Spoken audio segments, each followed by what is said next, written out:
So the city of Corpus Christi's water crisis, of course, continues. Here's a quick recap of where we stand. Our combined lake levels are at 8.3%. Corpus Christi is on the brink of a level 1 water emergency. That would mean mandatory reductions in our water use. The city is working on several projects to provide more water, but those are long-term solutions. In the meantime, the years-long drought continues. Playback. There is no significant rain in the forecast. The city of Corpus Christi is launching weekly water briefings for the first meeting that happened Friday for the public and the media. City leaders shared the latest on current water conditions. They also discussed new permits for the western well fields. City manager Peter Zanoni explained how a level 1 water emergency will be enforced. I know, I just want the community to know, we know that they are under duress from this situation. We know it. The way we're going to get out of it is bringing on enough supplies so we don't get here again. I can't make up for the past of what we had, but we are improving the future so we don't get to this position again. So the public isn't able to ask questions at these briefings, but you are welcome to sit in on them. And they're held at City Hall every Friday at 10 a.m. You can catch the live stream on our website, christv.com.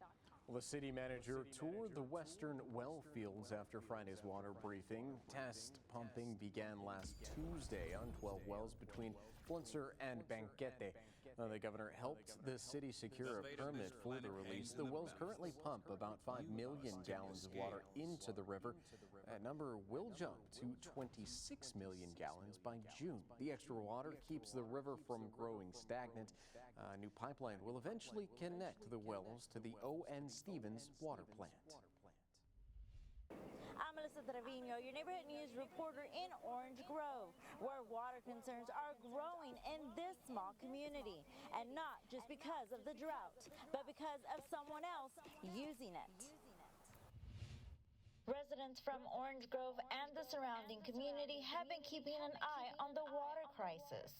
As the city of Corpus Christi prepares to expand groundwater operations near Blunser, neighbors here in Orange Grove tell me they're concerned. One day, the spigot didn't come on, no water. Oh no, what am I going to do? I got all these cows. A cow drinks about 20 gallons a day just to keep them going. Bruce Mummy and I met at the Orange Grove City Hall. He says he's already spent thousands of dollars dropping his water pump and drilling a second well to keep his business going. Now he fears more strain on the aquifer could make his wells run dry. They're talking millions of gallons a day, and what is that? We drain Mathis Lake, or we're going to drain the aquifer, and then what? City leaders shared his concerns. Orange Grove held a recent meeting and approved a protest. Leaders tell me they're protecting their water source for their own residents. They need water. I'm fully for that. But they want to get into my water, and I don't appreciate it. Mayor Carl Serp says the city wants long-term solutions, not short-term fixes. Neighbor Leah Roxana Williams says the impact is already being felt. They are going to take the water from this area. They've already proven that last year when they turned the pumps on and flowed quite a few millions of gallons of water from the zone. I'm probably at least 10 miles away from that area. It impacted my well. And Williams says if wells dry out, it can cause damage that costs thousands to repair, an expense that she and other residents can't afford. And what I'm afraid is the city of Corpus Christi is going to make it to where it's unlivable in South Texas. Now, Orange Grove is pushing back, calling for petitions and action to make sure that their taps don't run dry. So I think that we should take every precaution to protect our water that they thought was ours. And now that the lake has gone dry, other entities, and I understand they're in trouble. City leaders say they're not against working together, but they want a seat at the table before any decisions are made that could impact their future water supply. In Orange Grove, I'm Melissa Trevino, your neighborhood news reporter, Press 6 News. Well, howdy and happy Monday. Coastal Bend taking a look at the sunrise just from Friday. This one just a gorgeous photo. Thank you to Melissa Ramirez for sending in this one just as she was coming into Corpus Christi. Got the great colors in the sky and just looking like a nice calm morning. Pretty much what we're in store for as we're heading through our Monday. If you get any good shots like this one though, hopefully you send them into our Coastal Bend Weather Watchers group. We'd absolutely love to see them and could also see your photo featured on one of our broadcasts. As we're kicking off our Monday morning, here's a live view from our Snoopy's Pier sky cam thanks to Matthew CCAC. We're sitting at 68 degrees here next to Snoopy's Pier. Winds out of the southeast about 8 to 10 miles an hour, and you can definitely notice the moisture in our atmosphere. A couple areas of patchy fog out there, especially as you work your way inland. Beeville, your visibility is sitting at about 0.8 miles right now. Alice at 1/3 of a mile, and Kingsville, your visibility coming in at 1/2 of a mile. So if you do run into that reduced visibility, some of that fog out there, just make sure to take some extra time and extra caution on the roadways this morning. Temperature-wise, still looking jacket-worthy if you ask me. 59 degrees here in Corpus Christi, 55 your temperature you're waking up to in Kingsville so far. George West coming in at 62 with our warm spot on the board, of course, closer to the coast. Port Aransas waking up to a comfortable 69 degrees so far. As we're checking out the bus stop forecast, still sitting in those waves, looking at 20 to 25, pull us off to the upper 70s by Saturday afternoon.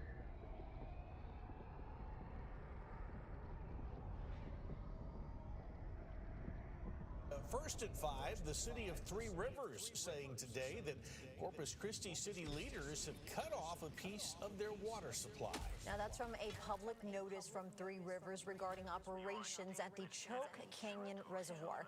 That's a message the city of Corpus Christi says is not entirely true. Now the public notice was posted by the city of Three Rivers earlier today saying that Corpus Christi has changed operations at Choke Canyon Reservoir and that the town would soon no longer be able to draw water from the lake. The notice also claims the change came after incorrect water projections in January were made by Corpus Christi, which Three Rivers relied on.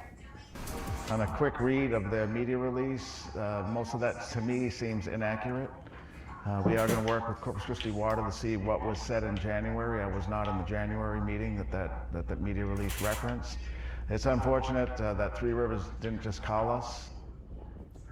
Three Rivers says it is continuing to work with state regulators and accelerating plans to bring alternative water sources online. Corpus Christi officials say they will continue coordinating with surrounding communities as conditions change. Yeah, the city of Corpus Christi tonight releasing a statement saying in part there have been no operational changes in the city of Corpus Christi's management of Choke Canyon Reservoir. The water projection models are accurate, and the city of Corpus Christi is in full compliance with all water rights issued by the Texas Commission on Environmental Quality.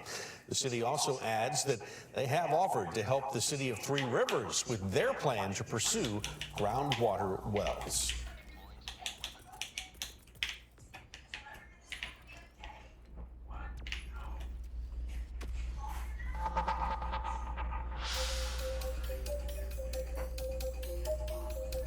A couple things that I'll talk to you a little bit about. So, oh damn it! We certainly have a big project. I can't get rid of the playback. It is killing me. And it's one that we've been talking about for a decade, if not more, and that's the whole idea of using seawater as a source of water supply.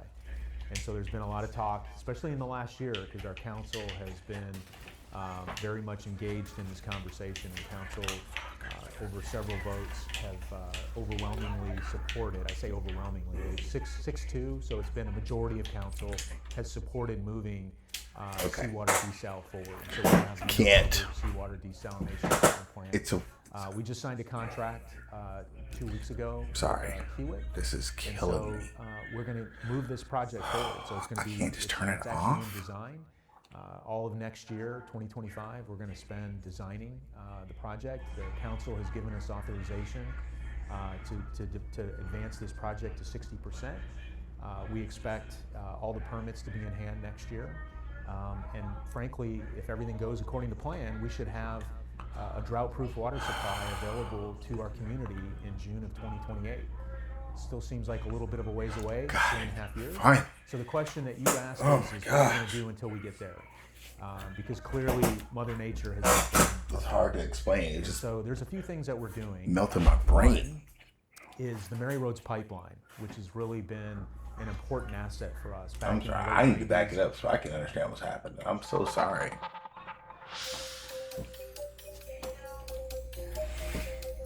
A couple things that I'll talk to you a little bit about. So we certainly have a big project that we're excited about, and it's one that we've been talking about for a decade, if not more, and that's the whole idea of using seawater as a source of water supply. And so there's been a lot of talk, especially in the last year, because our council has been very much engaged in this conversation, and council over several votes have overwhelmingly supported. I say overwhelmingly, they've 6-2, so it's been a majority of council has supported moving seawater desal forward. And so we have the Inner Harbor Seawater Desalination Treatment Plant. We just signed a contract 2 weeks ago with Kiewit. And so we're going to move this project forward. So it's going to be, it's actually in design.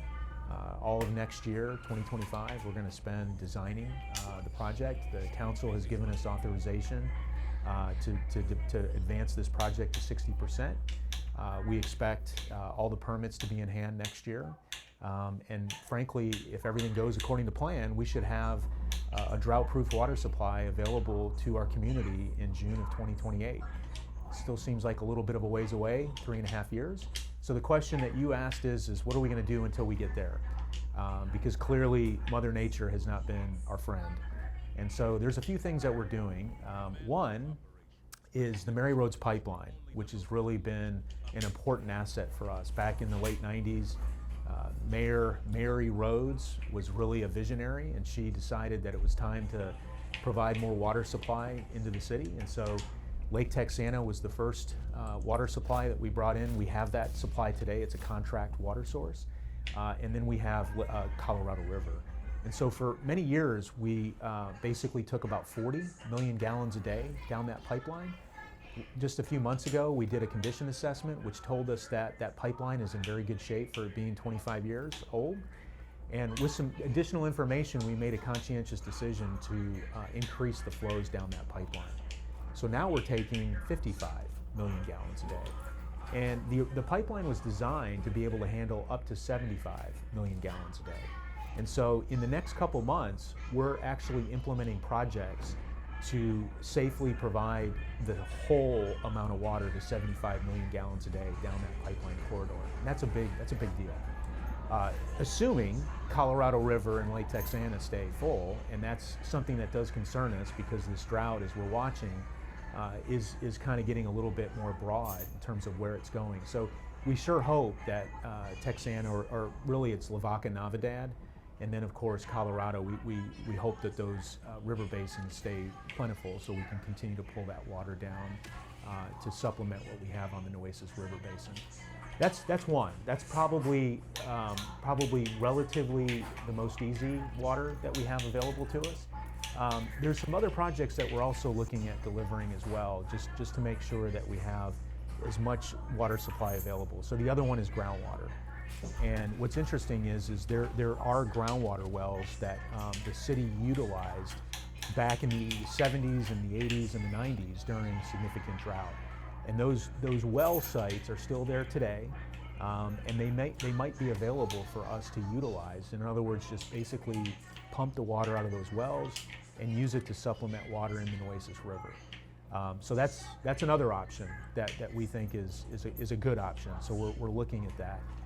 So we think with those kinds of options that we have available, that's going to help us be more resilient in terms of getting us to a place where hopefully we don't have to continue to ask our community to curtail their water use. Monday is going to be a day that we're not really looking forward to, frankly. Monday we're officially going to declare stage 3, and that really is asking the community to limit non-essential water use. We've already asked the community to do that, and now it's just a little bit more austere, if you will. So essentially on Monday, stage 3 is going to be declared by our city manager, and with that comes some requests of our community. And so the community has been really great. They've stepped up, and so we're going to have to ask the community once again to step up and help. That's great. You've covered a lot of ground there. I want to kind of go in a little specifically on those 3 different points that you hit, and we'll start with the Mary Roads pipeline. So Yeah, the drought has definitely been affecting a lot of the Lone Star State, and I believe at the last reading, Lake Texana was around just under 80%, around 78%. And so what percentage of our overall water blend, so to speak, does that Mary Rhodes pipeline supply account for? And also, is there a way that you guys are kind of adjusting that ratio of where water comes from to kind of, mitigate the fact that we're kind of limited? Right. So traditionally, the Mary Rhodes pipeline has been about 50% of our water supply. I would say now, because we're actually taking more water down the Mary Rhodes pipeline, it is becoming a little bit more than 50%. So a majority of our water is coming from the Mary Rhodes pipeline. And certainly, once we're able to increase the flow down that pipeline to 75 million gallons a day, it'll be even more. So, the reality is that was an underutilized asset. And so we're basically making sure that asset is used the way it was originally intended to be used. And one of the things that is important is that it is just one pipeline. So we want to make sure that we're doing everything according to the design criteria, the operational criteria. If something happens to that Mary Rhodes pipeline, we only have one. And that is something that, so we need to make sure that we are very much protecting that asset. One of the things that I think is really important for our community to recognize is that resiliency is really important in a drinking water system especially. And so having backup systems, we have one water treatment plant. If you look at the 7 larger cities in Texas, they have at least 3. So that's why, kind of coming back to the original part of our conversation, the seawater desal treatment plant, that plant is so important. And there may be some folks that think, maybe seawater desalination isn't the best supply. I mean, there are some people that feel that way. What I would say is that is a drought-proof supply, and it's a second water treatment plant, which is the community needs that second treatment. I hear that desalination has an adverse effect on the environment they need to figure out. Mary Rhodes pipeline, it's pretty pricey order to build a second pipeline. So that's why it's just really imperative, and we've got a great team that's out there making sure that the pipeline is well maintained, all the assets are cataloged and basically looked at the right way. And that's a good segue into something that was brought up to my attention from the council meeting this week. So it seemed as though there was some kind of problem with the pipeline this week. I don't know if it was a leak or some kind of issue like that. Can you speak more to that? Yeah, you bet. So the pipeline there's probably more attention on the pipeline today than ever before. But what happened a couple days ago was there was a very small leak on the pipeline. And leaks happen. It's not just the Mary Rhodes pipeline. There's leaks that happen on pipelines every day. It just so happens the Mary Rhodes pipeline is a pretty important line. So what we did was we wanted to make sure that we had all the parts that would be necessary once we take it down. We just needed to make sure everything was ready, which it was. And we essentially went to where we thought the location of the leak was. And we excavated, exposed where the leak was. It turned out that the joint was just a little bit off from where it needed to be. And so there was a repair that was made, and the line got put back into service relatively quickly. I can't remember how many hours it was down. It was probably down like maybe 24, 36 hours. And again, under normal circumstances where the reservoirs are more full, that's probably not something that gets thought about as much as it does today, which again goes back to just how important it is to make sure that we continue to watch that pipeline and protect it to the best of our ability. Right. And so thinking on that and the importance, again, that desal plant not only turning seawater into usable, potable water for us, being another treatment plant, is there a plan going forward that the city may want to upgrade other infrastructure? We've covered street projects where it's discovered, hey, we need to do more than just fix the road. We've got to work on some of the pipes that are under here. Is that part of the plan going forward in the long term to kind of make sure that we are making our water supply used efficiently so that when we do pull in water, we've got newer infrastructure that can support that and we have fewer leaks? in our everyday water mains and things around the city? Absolutely. You just hit on a topic that everybody in every city who's in the water business talks about, which is making sure that we are constantly upgrading and maintaining the infrastructure that we have. And part of the reason why I think it's a challenging topic is that much of the infrastructure that we're talking about, the community doesn't see it. So all the pipelines that we're talking about, they're underground. People don't really see that or necessarily even pay much attention to it. Some of the big assets and the infrastructure that we have is behind fences. So like Owen Stevens, our one and only water treatment plant, is behind a fence. Most people might not even know where it's located. But at the end of the day, we definitely have a lot of investment that we are planning to make over the next 5 to 6 years to upgrade the infrastructure. So as you just mentioned, water main replacements. You know, we have pipe in the ground that's 60, 70 years old. It generally does pretty darn good, but it's important to have that pipeline on an upgrade plan where it gets, you know, basically taken out and we put new pipeline in. We're smart about it, so we want to make sure that we're kind of focused where we may have a higher risk of having some challenges with that pipeline, but ultimately it takes good planning. And it takes a financial commitment, and so it's important, which is why I like doing these kinds of interviews. It's important to be able to talk to the community, and I think generally the community gets it. One of the things that I will say is our community here is really conscientious about water. I haven't seen it. I've done this work in other cities, and Corpus Christi really has a community that is conscientious about water. They don't have any appetite to see water being wasted, and they just don't tolerate that. And so that's great. And so we want to make sure we continue to build the confidence and the trust of our community. Right. And so I think a lot of our neighbors here in the coastal bend this is a big concern for them, our water supply. What do you do without water in a growing city like this? What are some of the immediate, from here to the end of our drier season heading into the spring, what are some immediate things that the city is trying to do with providing for the customers? Because obviously we have a lot of industry, we have a lot of municipal needs and agriculture. So what are some of the strategies that the city is employing to make sure that the customers from all around the coastal bend have the supply they need? Well, part of what we're doing is we're on a public education campaign to reach out to communities, not just in the city of Corpus Christi, but we have been out to Beeville and Mathis and San Patricio County and South Texas Water Authority and Kingsville.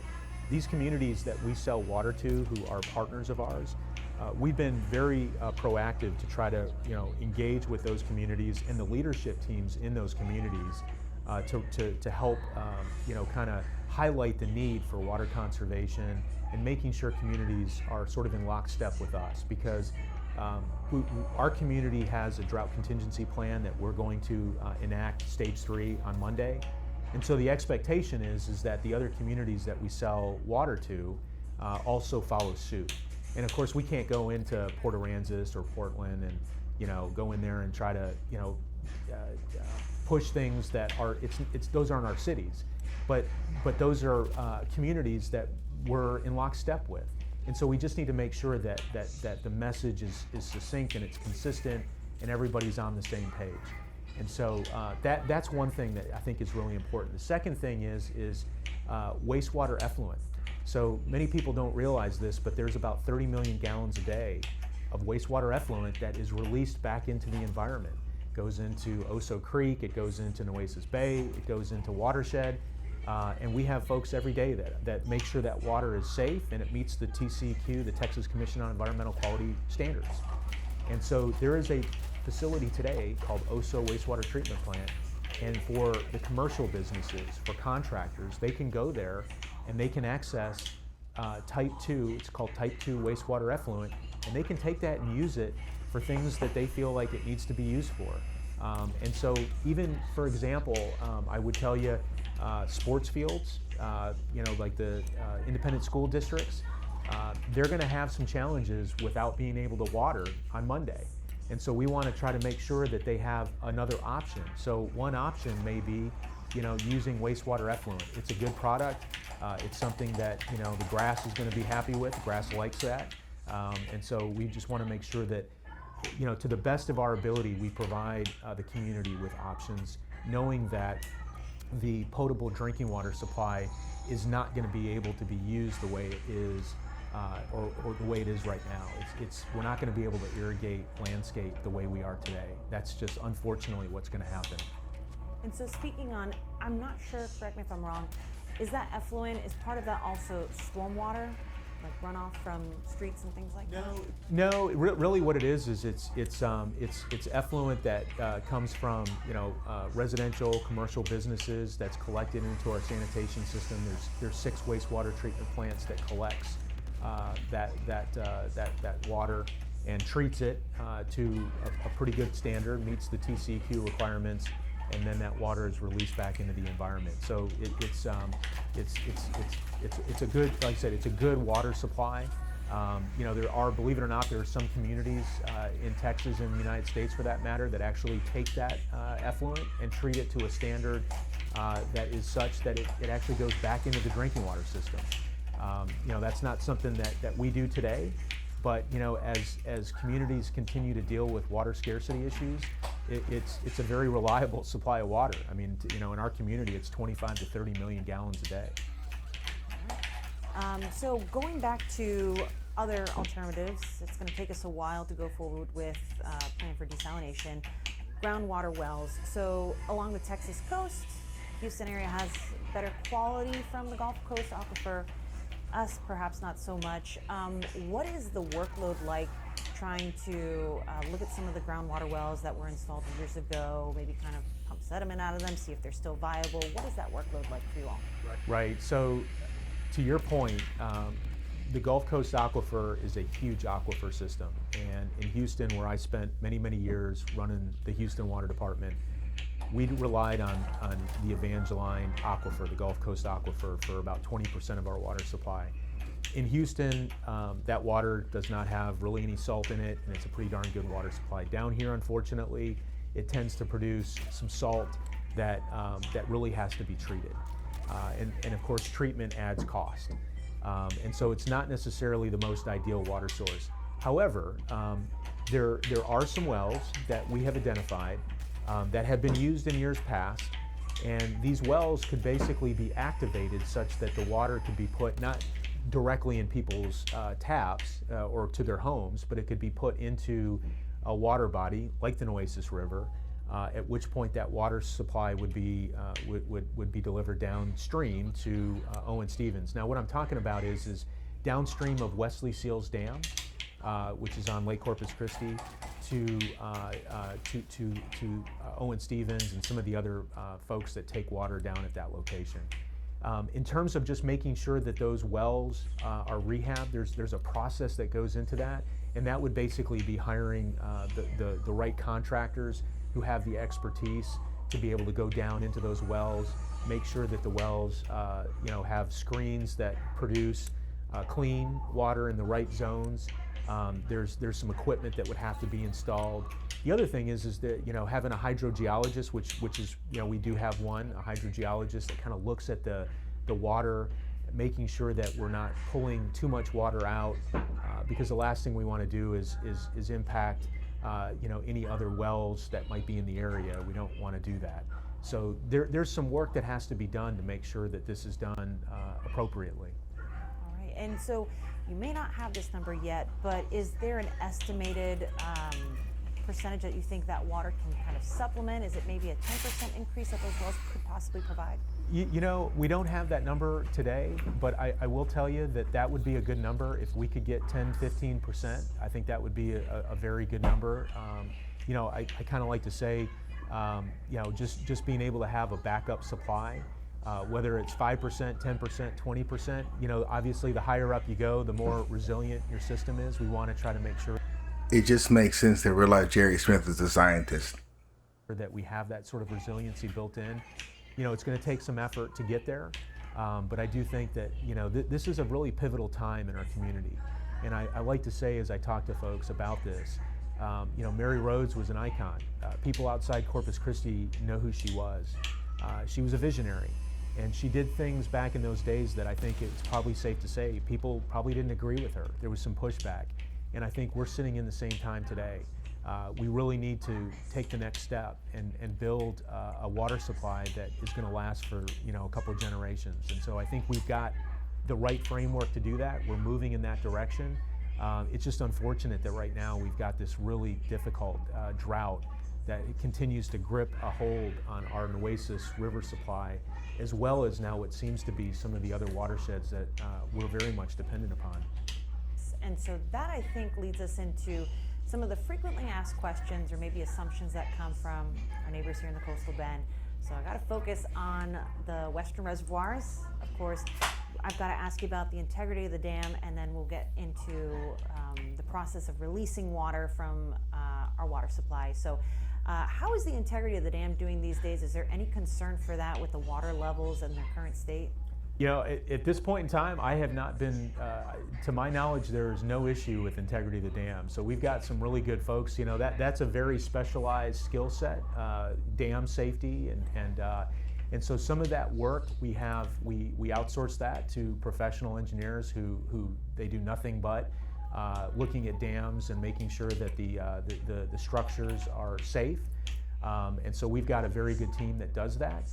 We do have a team, Corpus Christi Water has a team that operates those dams, and they do a very good job. They essentially, we have two dams. So we have the Choke Canyon Dam, which is a very large dam, and then we have Lake Corpus Christi.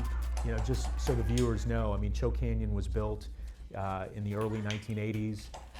Lake Corpus Christi was built in the 1950s, so I believe it was like 1954 construction started. So it has been, Lake Corpus Christi has been sort of really an iconic structure.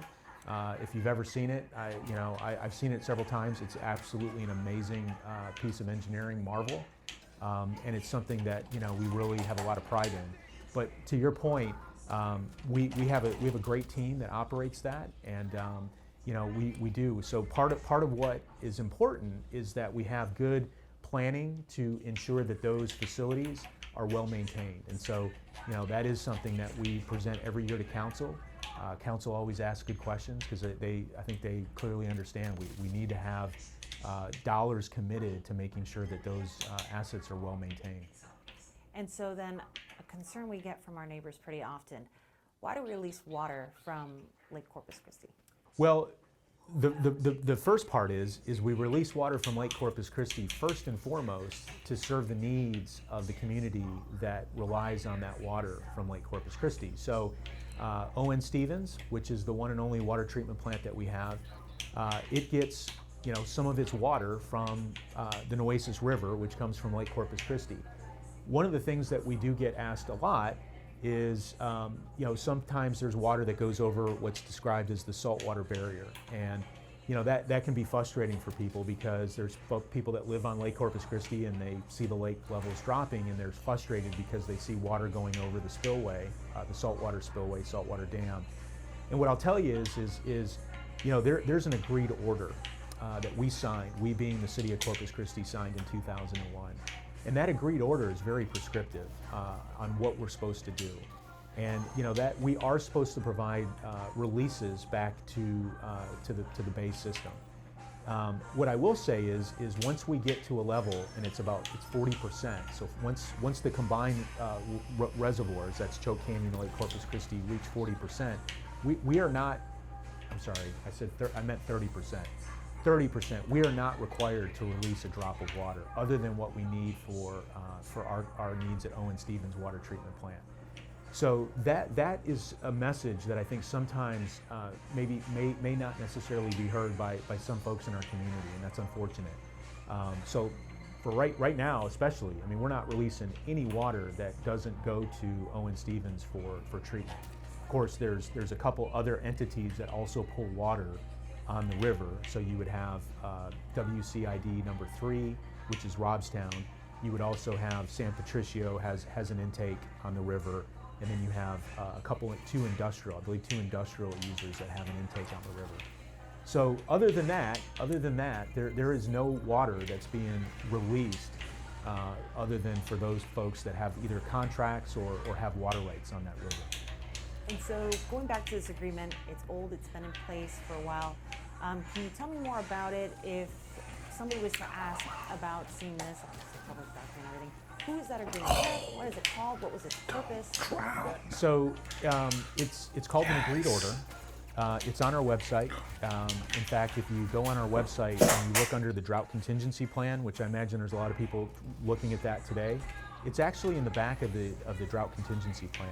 I think it's like maybe about, don't quote me on this, it's maybe like 30-page document.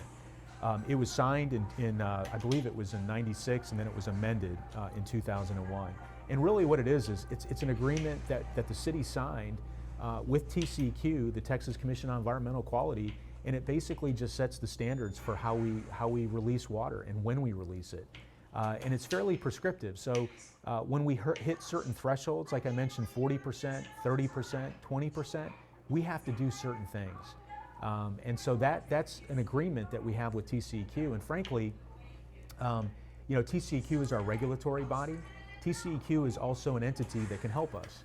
So as long as we're following that plan, we have a much better chance that TCEQ is going to help us when we have some challenges. So like, for example, right now, we have some projects that I was just describing to you, and we're coordinating with TCEQ. Sometimes there's an opportunity for some funding.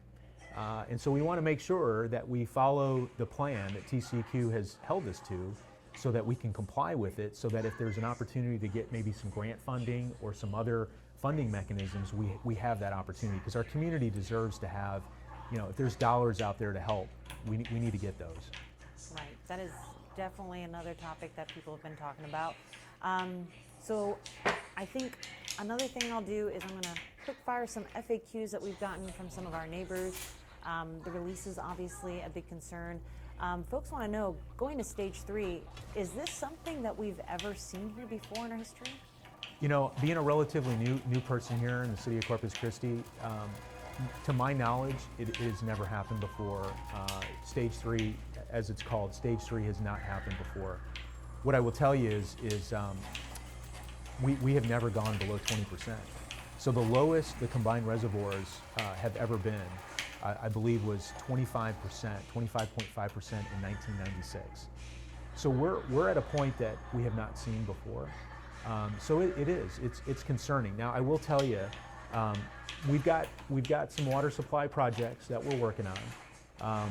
You Stephanie, as a meteorologist, hopefully has some good forecast models that are going to give us some rain.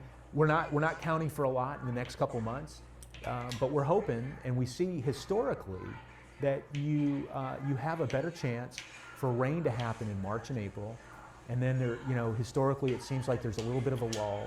And then the summer, even this last summer for us was June and July was a good months for us for rain. And then typically, September, October, and not being a meteorologist, but looking at the facts, October and November for us this year was the third driest October, November in historical record. So we are definitely challenged right now. And so to your point, I think we just need to make sure that we're doing everything we can to try to leverage all the supply options that we have, which we're doing, and then we just got to really hope that we get some good rain in the spring. Yeah, you hit it right on the head when it comes to the rainfall trends that we've seen.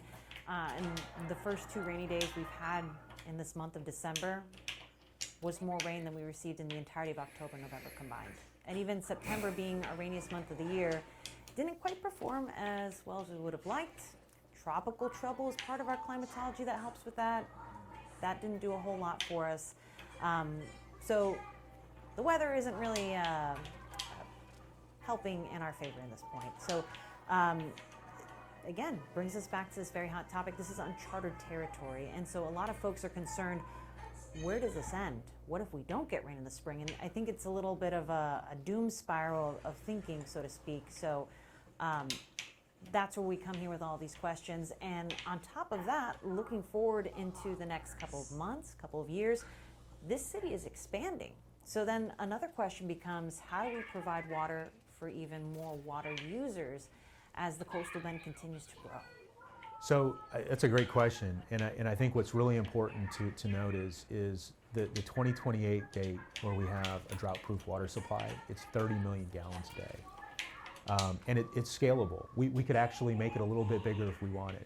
It just depends on whether or not we want to do that. But the reality is let's just focus on the 30 million gallons a day. So there's growth here in the city. There's not the type of growth that we see in Austin and maybe San Antonio, but there's growth that's happening here. And so we need to plan for it. We also need to have a second plant. I think that's really important. I think the community understands how important having a second plant is. The other thing is there are people that want to move here. Even commercial businesses want to move here. And so we need to be able to accommodate a community that people want to move here, and that's a good thing. And so we certainly want to be able to say yes to not just people that want to move here, but businesses that want to move here. And so we know that businesses take time to move here. They're not just going to move here next week or next month. They're probably moving here. They want to move here in the next couple years.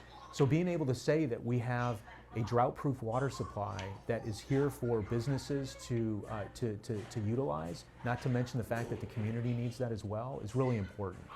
So, I like to say we're open for business because we have a plan that gets us more water in the next couple years. The other thing I think that's important is that we're doing some additional rehabilitation on some of the existing infrastructure that we have. So like Owen Stevens, for example, the one drinking water plant we have, we're doing a lot of work at that plant to upgrade it, to make it such that we can push more water through it.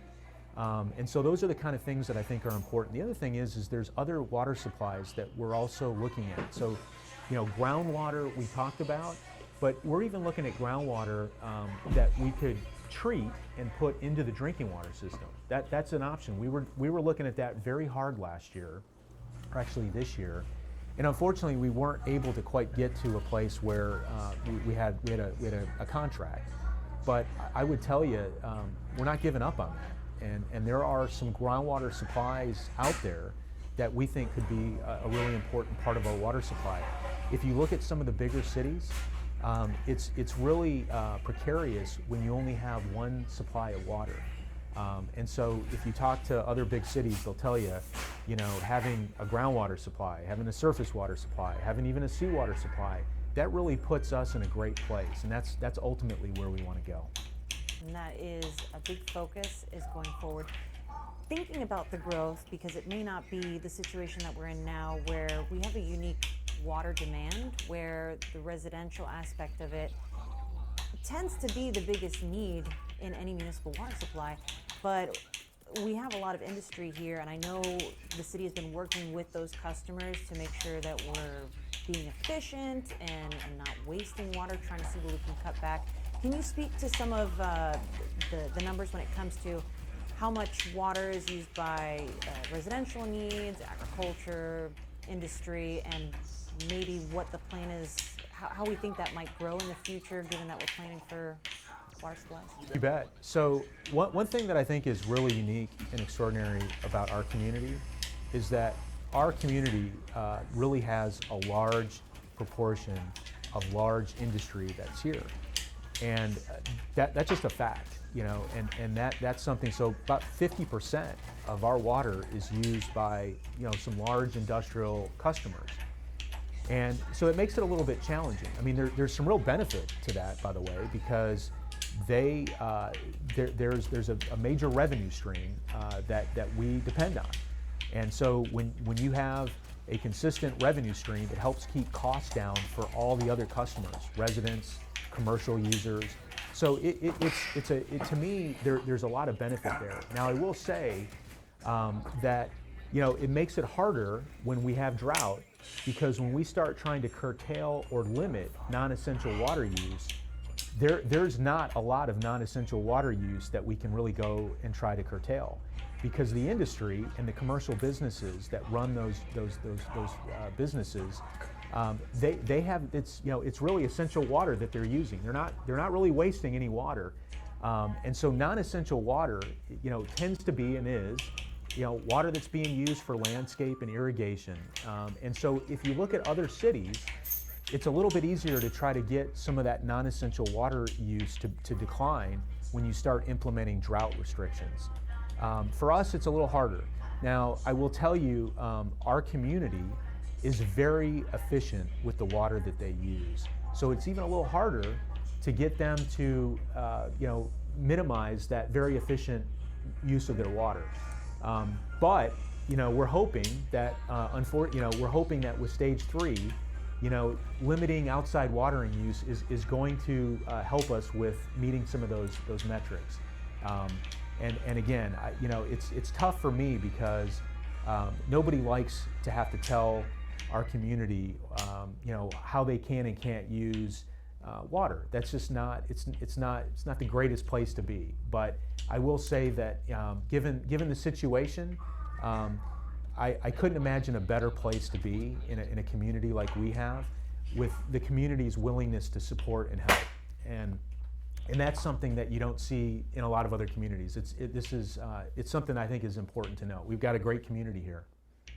And with that, I checked the numbers. I think we checked in back in August, and we saw that the city had actually collected more than $500,000 in fines from the water restriction violations. Is there something with stage 3 going to affect? This is something where folks could see a surcharge on their water utilities if they are using extreme amounts of water.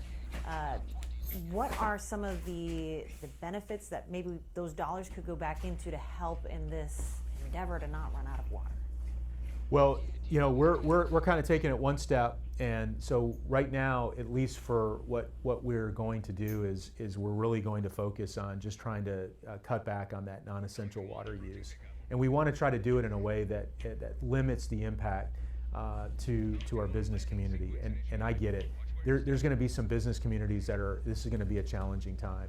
And so, really what we want to do is we want to start with this first step and hopefully see where we go.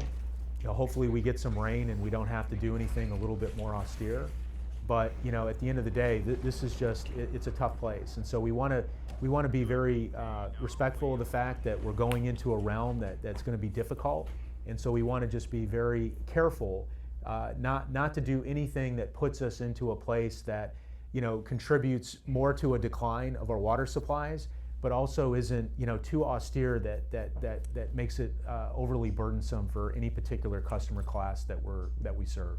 And so some of those funds that are collected from violations, is there a dedicated use for that? Is that going back into water-related projects?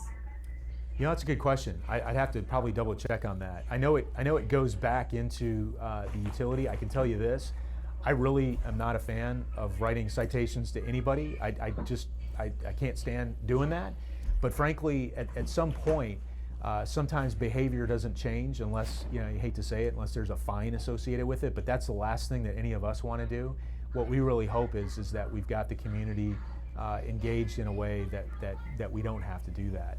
I will say, for stage 3 water restrictions, it's probably a lot easier. You don't have to worry what day of the week you're watering. You don't have to worry about what week you water.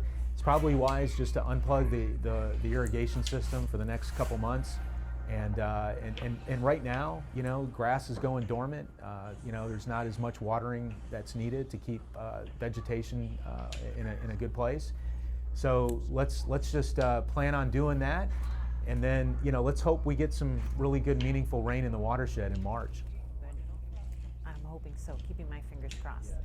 And so I think one other thing to ask you about is we're going into stage 3, and I feel like there are some folks who aren't quite clear on some of the restrictions that are in place. Obviously, no wasting of water, conservation is huge, top of mind. So some folks wanted to know, hand watering has generally been okay this far into the water restrictions. What are some of the key examples? Somebody said, hey, I've got some dog kennels. Can I use a hose to hand water and clean that out? I can't wash my car. Is that in the same realm? What do you say to questions like that?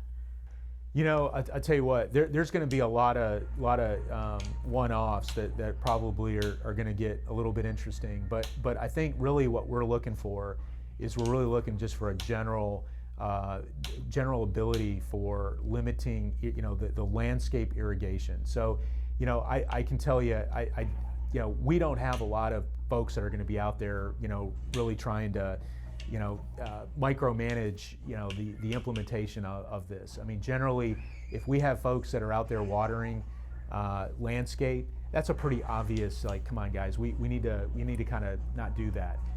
Some of the other ones, frankly, I don't know that that's going to necessarily be something that's going to be on a radar for an inspector. I think, we recognize that people need to live their lives, and that quality of life is important. And so we just, I think we're gonna strike the right balance. And ultimately, we believe that our community is going to be conscientious, because they have been. And so using good judgment, I think, is probably where we're going to be. I think most people are pretty much, get that part. And is that why there's been kind of like this careful walk through these stages of water restrictions? Because we've seen kind of a delay to stage 1, a delay to stage 2, and now we've kind of tread a couple of days now going into stage 3 on Monday? Yeah, I think a big part of this, and you hit the nail on the head. A big part of this is making sure the community understands what it is that is expected of them. What is the it? And the last thing that anybody wants to do is to put people into a punitive situation where they don't really understand what the it is. And so over the last couple weeks, we've been doing a ton of work. We've been out in the community, meeting with folks, meeting with trade associations. We've got a brand new website that was just rolled out last week. It's kind of a one-stop shop for anything that you want to know about stage 3, what to expect.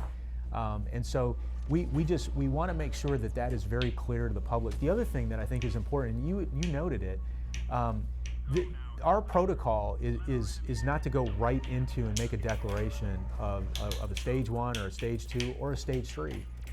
We want to make sure that those numbers are succinctly, consistently below that threshold. And so this is no different right now than what we did in March of this year when we called stage 2.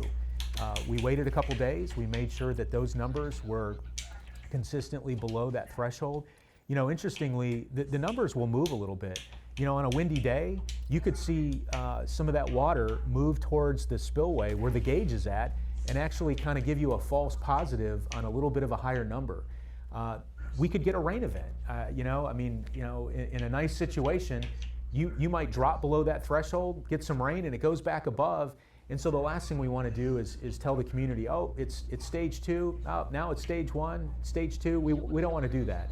So we want to make sure we make the call, a couple days, sustain below it, and then let the community know. And frankly, what we're planning on doing is we want to give the community a little bit of time to adapt to this next phase, this next chapter. So we're not going to be out writing citations right away. We're going to give the community a couple weeks, and then the plan is first of the year, January 1st, we'd be unfortunately writing citations in the event that people are not understanding what the ask is. And then I think also that kind of buffer between declaring stage 3 is probably a little more on the cautionary side, because we've got to get back up to 30% to get out of stage 3. Absolutely. And that's a part that's kind of heartfelt, because once you go into stage 3, as you just said, you got to go back above 30% to get out of it. So we're in this for a while. Once the city manager makes the declaration on Monday is the plan. It's going to be a while before we get out. And hey, this is not this is tough. So we don't want to prematurely go into something, especially if we had some rain in the forecast, or if there's a false reading on a gauge because the wind's blowing water up on the gauge. So we just want to make sure that we absolutely have that data is consistently there for a couple days, just like we did in stage 2 back in March. So that's the plan, and so to your point, we just want to make sure that we have that level sustained below. And then I think one other question that I'll get into is the drought contingency plan. We were kind of in the middle of seeing the city revisit the drought contingency plan right as we went into water restrictions. And so I understand the city manager, Peter Zanoni, he's been kind of, all right, we're going to wait a little bit before we declare this next stage, and for the reasons we just spoke about. But in stage 3, what's interesting is that the drought contingency plan doesn't allow for folks to add more water back into their pools, but Mr. Zanoni said that we are going to put that kind of as a focus so folks can maintain that infrastructure. They don't end up harming the equipment in their pools. So is there a kind of, do you see going, hopefully we don't go forward to stage 4, but is there a specific focus that the city is trying to put on to kind of maneuver, have some wiggle room in the drought contingency plan to kind of lessen the burden on folks here? Well, what you're going to see is we have a new council that'll be seated in January, and we have a drought contingency plan that is sort of reaching its end of life that has to be renewed at TCEQ. And so we've talked to TCEQ. They've told us essentially write a plan, a new plan, or update the existing plan with your council, and we want to make sure our new council is on board. So when the new council comes in January, we've got basically a draft final that we're going to present to them, make sure that they have their input into it. We've been talking to community groups, trade associations, nurseries, pool associations, just making sure that this new plan is carefully addresses some of the voices that we frankly need to listen to, and then put really a drought contingency plan to council in the first of the year. You know, it may be February, maybe March timeframe. That's CCW's plan, and then get that plan hopefully adopted and approved by council, and we'll have a new drought contingency plan. They're basically updated and renewed about every 5 years. So if you had a message for some of our neighbors who are thinking, gosh, we're going into stage 3, things are getting worse, what's with all this? Do you have any words of comfort or advice that you can give to people at home? You know, I would tell our community to keep doing what they're doing. I mean, I know, kind of as I mentioned before, I've had the benefit of living in some other cities and running large utilities, and I can tell you this. I have not seen a community like the one that we live in now, the one I live in today, that really is so conscientious about water. And so it's tough. It's a tough one to have to go into stage 3, as we mentioned. It's not happened before. But what I will say is the community, rest assured, we're working to make sure that we have some additional water supplies so that in the event that we don't get some of the rain that we're hoping for in January, February, March, we will be okay. And we can extend our ability to stay in the stage that we're in, even though stage 3 is not a place we want to be until we get that meaningful rain. I mean, we all know it is going to rain at some point. It will rain. And so we just need to make sure that we've got that plan in place, which we do, to get us to that next rainfall. And then what I would also tell the community is that we're very fortunate that we live on the coast, and we've got the most drought-proof water supply right out here. And it's seawater, and this is done all over the world. Texas is not really doing much in the way of seawater desalination because Texas has done a great job using all the other easy water supplies, and we've done it. And so now we're going to have to go get that next water supply, which is seawater. It's a little bit more expensive, but the other side, the flip of the coin is that we can do it in a way that's environmentally responsible. We can do it in a way that's affordable. The state has already financed the entire project with low interest funding. So the state believes in the city of Corpus Christi. And so there's a lot of eyes watching us.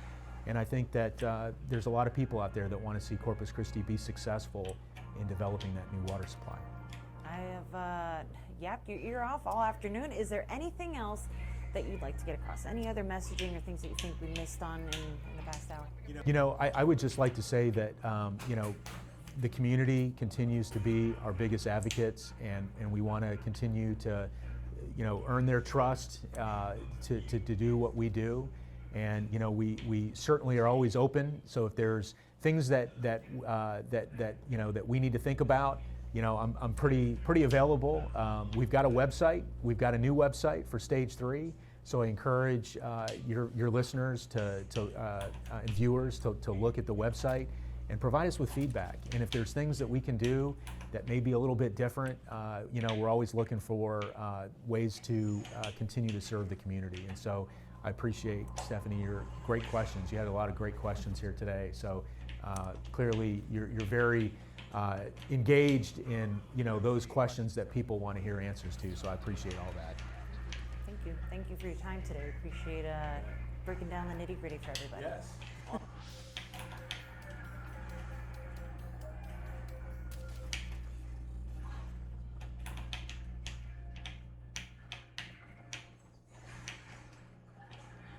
Corpus Christi is making headlines all across the state of Texas right now, and not for good reason. Our city is running dangerously low on water.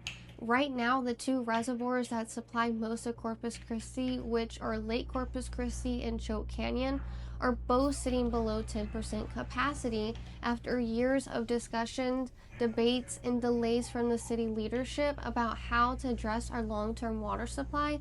The situation has now escalated to the point where the Texas governor is publicly calling out Corpus Christi officials, warning that if the city doesn't make a decision soon, the state will step in. Now, if you're new to the channel, my name is Leslie Milner. I'm a local realtor here in Corpus Christi, and I make weekly videos about living in the area, and today's video is extremely important. Over the last couple weeks, you've probably seen the headlines about our reservoirs dropping to historic lows, emergency meetings being called at City Hall, and the state government stepping in to pressure local leaders to make a decision. So in this video, I want to break it down in simple terms. Where Corpus Christi gets its water from, how we got to where our reservoirs are sitting below 10% capacity, what decisions city leaders are now facing, and what this could mean for the future of the city moving forward. To really understand how we got to this point, you first have to understand where Corpus Christi actually gets its water from. Most people assume that because we live right on the coast, our water must come from the Gulf, but that's actually not the case. The majority of the water that supplies Corpus Christi and much of the coastal bend comes from two reservoirs located inland, which is Lake Corpus Christi and Choke Canyon Reservoir. Now, these lakes collect and store water from rain and the Nueces River and have historically served as the primary water supply for this entire region. Now, when those reservoirs are healthy and full, they provide a stable source of drinking water not only for the city of Corpus, but also for the surrounding communities and industries throughout the coastal bend. But the problem is that right now, those reservoirs are sitting at historic lows. Lake Corpus Christi is currently sitting around 9.7% full, and Choke Canyon has dropped to roughly 9.4% capacity. Now, I recently went out to Lake Corpus Christi to take a look at the conditions myself, and it's honestly hard to believe until you see it in person.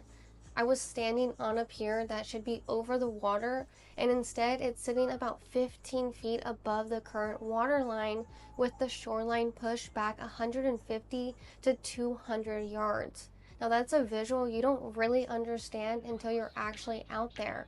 And for a region that depends so heavily on those two reservoirs, those numbers leave very little margin for error. So a lot of people are asking, how do we actually get to this point? And the short answer is that it didn't happen overnight.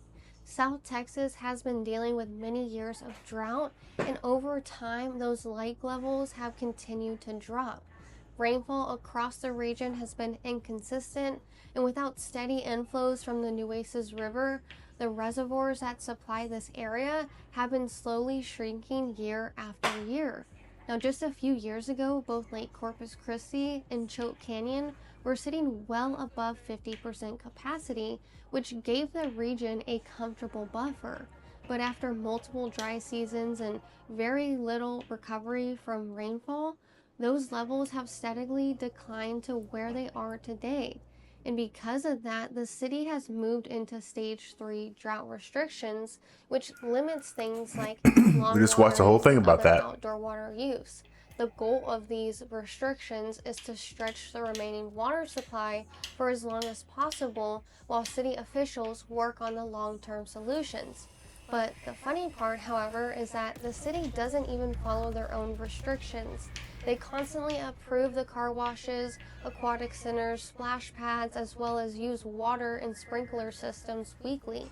They want the citizens to conserve water, yet they do the complete opposite. Another part of this conversation that often gets overlooked is just how much Corpus Christi has grown over the years. The city today is not the same place it was even 10 to 20 years ago. We've seen steady population growth, new housing developments being built, continued expansion at the port of Corpus Christi, and major investment in industrial facilities along the coast. Industries connected to refining, petrochemicals, and energy have expanded significantly, and they play a huge role in the local economy by providing jobs and supporting growth throughout the region. But with that growth also comes increased demand for water. A significant portion of the region's water supply goes towards those industrial facilities connected to the port, and some of these operations require 30 to 50 million gallons of water per day. Now, that level of demand adds pressure to a system that is already dealing with several years of drought, and this is where a lot of the frustration is coming from. As reservoir levels continue to drop, residents are starting to question whether the city has been planning far enough ahead to support both continued growth and industrial expansion while still protecting the long-term water supply for the people who live here. And this is where the situation has become even more frustrating. During a recent press conference, Texas Governor Greg Abbott said that the state has already made around $750 million available to help Corpus Christi and the surrounding region to address the long-term water supply issues. Now, according to Abbott, that funding was intended to help move projects like desalination or other water infrastructure forward so the city could begin securing a more reliable water supply for the future. But during that same press conference, the governor also criticized Corpus Christi leadership, saying that the city has changed plans multiple times and has not moved forward with a clear solution, despite the funding being available. And because of that, Abbott warned that if the city leaders do not make a decision soon, the state will step in and take action to push the process forward. Not long after that press conference, an endless backlash on social media, the Corpus Christi mayor declared an emergency meeting that will be held on April 9th to discuss the water crisis and determine what direction the city plans to take moving forward. Now, in my opinion, if it was truly an emergency in her eyes, the meeting wouldn't be scheduled a month after the press conference held by the governor. So right now, the city is facing a very important moment because the decisions made in the next coming weeks could determine how Corpus Christi secures its water supply for decades to come. And the local residents have little to no faith in the city's leadership. Now, for years, city leaders have debated different ways to increase Corpus Christi water supply, but despite all of those discussions, there still hasn't been one clear solution that has actually been fully executed. One of the main options that continues to come up is desalination, which could convert seawater from the Gulf into drinking water. But desalination isn't a new idea for this area. There have already been proposals in the past, including a project near Baffin Bay that's raised a lot of concern from local residents and environmental groups. One of the biggest concerns has been how concentrated brine water would be discharged back into the enclosed bay and whether that could impact the ecosystems along the coast. Now, because of that, projects like this have faced pushback, which is part of the reason why moving forward with desalination has not always been a straightforward decision. And I've actually made a full video going more in depth on that Baffin Bay project. So if you want to learn more about that specifically, I have linked that at the end of this video for you to check out.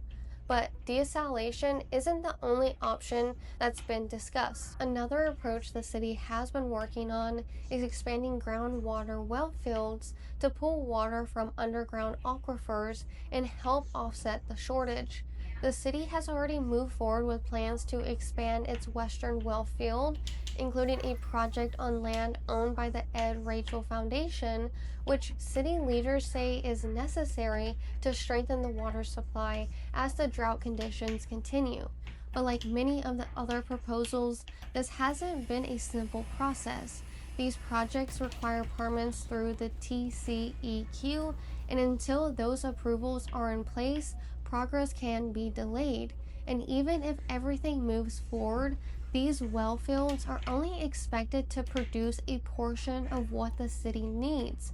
For example, the western well field is projected to provide around 17 million gallons per day, while the city is currently trying to replace roughly 50 million gallons per day with alternative water sources. So the groundwater alone likely won't be enough to fully solve the problem, and that's really the issue. These options have been on the table for years, and yet there still hasn't been a clear direction or real progress toward a long-term solution. Now at this point, it's not just about what the options are, it's about actually making a decision and moving forward.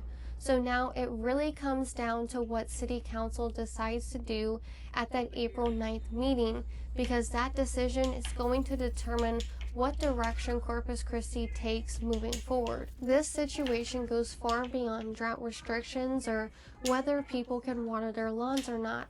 At the end of the day, this comes down to whether or not Corpus can reliably provide water, and that affects everything. If this isn't handled the right way, you're not just looking at inconvenience, you're looking at real consequences. Water could become significantly more expensive, and depending on how these projects are funded, taxpayers could end up footing the bill, which means higher monthly costs, higher utility bills, and potentially even higher property taxes. And from a real estate perspective, this becomes a major concern. If a city cannot confidently support its infrastructure, it makes it harder for new developments to move forward, harder for businesses to expand, and it can start to impact how people view moving here altogether. Because the reality is, people aren't going to be relocating to a city where there are questions around something as basic as water. And for the people who already live here in Corpus, it raises an even bigger concern. What does the future of the city actually look like if this isn't handled properly?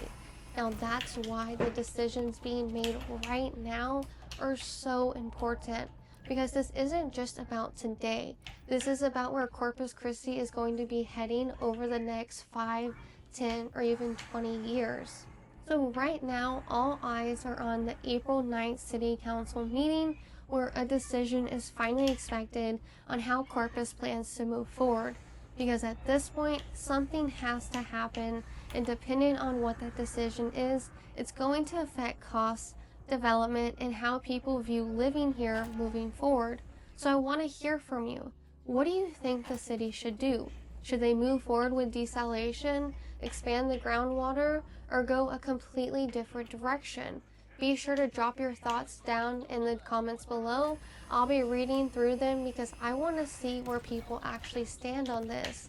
And if you're someone who's been thinking about moving to Corpus Christi, or now maybe this situation has you second guessing things a little bit, I'm not here to convince you to move here. But if you want a straight, honest conversation about what's actually going on and whether this area makes sense for you or not, be sure to reach out to me. I'll be happy to have a conversation. My contact information is in the description below, and if it makes sense, I'll tell you, and if it doesn't, I'll tell you that too. Either way, at least you'll have clarity before making a decision.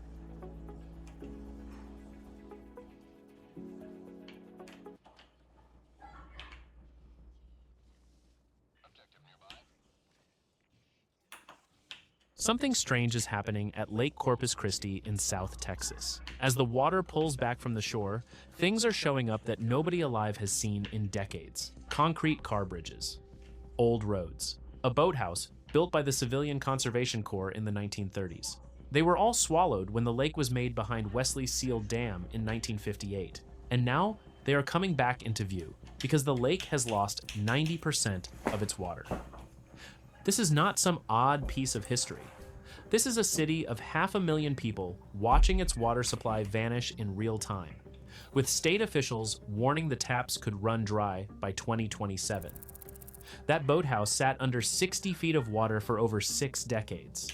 The fact that you can walk up to it today and touch the concrete tells you something about what is happening in South Texas. The numbers back it up. Lake Corpus Christi is at 9.8% of its total storage. Choke Canyon Reservoir, the larger of the two lakes that feed the city, is at 8.2%. Together, they hold roughly 79,700 acre-feet out of 918,000. That is an 8.7% combined level, the lowest ever recorded. Just 5 years before, in October 2021, Lake Corpus Christi was at 87%. Choke Canyon was at 47%. The drop has been steady and unbroken. No single storm, no seasonal rain, no tropical system has turned it around. Every month, the line falls further. Every month, the gap between the city and a full water emergency gets thinner. On March 5th, 2026, Lake Corpus Christi fell below 10% for the first time in its history. City manager Peter Zanoni held a press event at Wesley Seal Dam. He stood in front of water that barely looked like the lake on the maps. The detail that got buried in the headlines is the one that matters most. The lake did not lose 90% of its water overnight.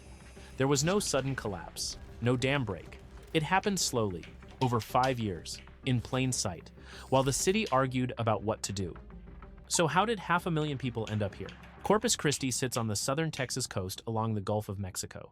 It is the 8th largest city in Texas, home to over 500,000 people, and the driving force behind the largest crude oil export port in the country. Despite all of that, it depends on a water system built around 2 man-made lakes and 1 very long pipeline. The western supply draws from Lake Corpus Christi, built in 1958 on the Nueces River, with a storage of 256,000 acre-feet, and Choke Canyon Reservoir, built upstream in 1982 on the Frio River, with a much larger storage of 662,000 acre-feet. Together, they were supposed to be more than enough.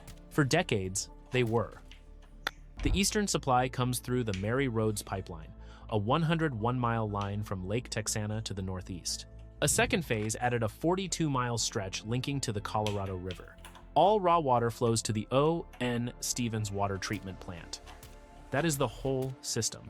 2 lakes on one side, 1 pipeline on the other. Right now, both sides are in trouble. The western lakes are running on fumes because of the basic physics of South Texas. It is hot, it is flat, and it is dry. Average yearly rainfall runs around 30 inches, which sounds fine until you learn that yearly water loss from a South Texas lake can reach nearly 7 feet just from the sun cooking it off the surface.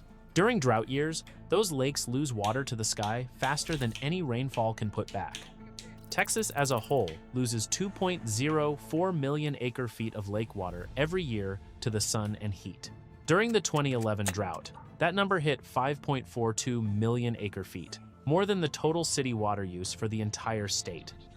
The sun drank more water than every city in Texas combined. Right now, 80% of Texas is in some stage of drought. That number has been climbing fast. 4 months ago, it was 33%. February 2026 was the warmest February on record for San Antonio, Austin, and Dallas.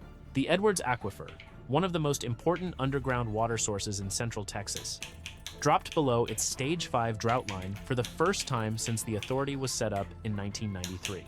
Stage 5 is the most extreme level they have. The drought is not just hitting Corpus Christi, it is covering the southern half of the state.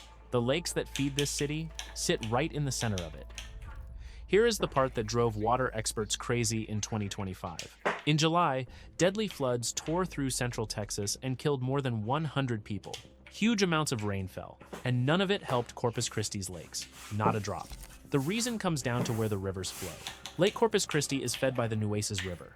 Choke Canyon is fed by the Frio. The floods hit the Colorado and Guadalupe basins, which are totally different water systems. The rain fell in the wrong place. Even where some rain reached the right basins, the ground was so dry that the soil soaked up most of it before it could flow downstream. To fill Lake Corpus Christi back up, you would need about 250,000 acre-feet of inflow. That means 20 to 40 inches of steady rainfall over the Nueces Basin, over weeks, not days. State weather experts are not expecting that anytime soon. So the lakes keep dropping.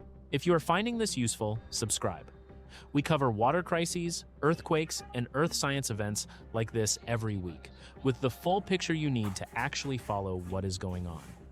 By March 2026, the towns closest to the lakes were feeling it first and worst. Mathis is a small town of about 5,000 people in San Patricio County, right next to Lake Corpus Christi. People there have watched the shoreline become something they can barely recognize. Boat ramps end in dry, cracked dirt. Docks stand on stilts above nothing. The town is racing to drill emergency wells because their intake from the lake is no longer working. Three Rivers, fewer than 2,000 people near Choke Canyon, hit an even harder wall. The lake dropped so far below their pump intake that they could not pull water anymore. Corpus Christi had to send water down the Frio River just to keep Three Rivers alive. A city 60 miles away, already cutting its own use, sending some of what little it has to keep a smaller town going. Beeville sent leaders to the Texas Capitol in March 2025 warning of total water failure.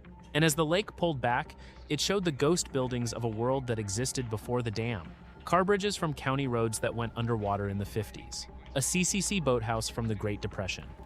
Structures that had been underwater for over 60 years, now baking in the South Texas sun. James Dodson, the former head of the Corpus Christi Water Department, called it the very worst situation he has ever seen. He said it is going to be an economic disaster. And he said people would be, quote, crazy not to be panicking. The city has been under Stage 3 water limits since December 2024. All outdoor lawn watering is banned. Car washing is limited to a 5-gallon bucket on set days. Breaking the rules carries criminal charges. A forced 15% citywide cut is in effect. The next step is a level 1 water emergency, which kicks in 180 days before supply fails to meet demand. State lawmakers Representative Denise Villalobos and Senator Adam Hinojosa warned it could come as early as May 2026. Level 1 means a forced 25% cut across all users, including heavy industry. Level 2 demands 50%. And if no real rain falls, the Western Lakes go empty by June 2020. I'm going to be kind of nerdy for a second because it's important. Remember episode 1 when Obi-Wan and Qui-Gon go see the Gungans, and the Gungans are like, why should we care what happens to the humans? You know, like they're not after us. And Obi-Wan's like, you know, surely you understand what happens to them is going to affect you. Like, I think that's a good example of greater context, like in why you have to understand why certain things may be like in the triage of your life, not as important. So many things are interconnected.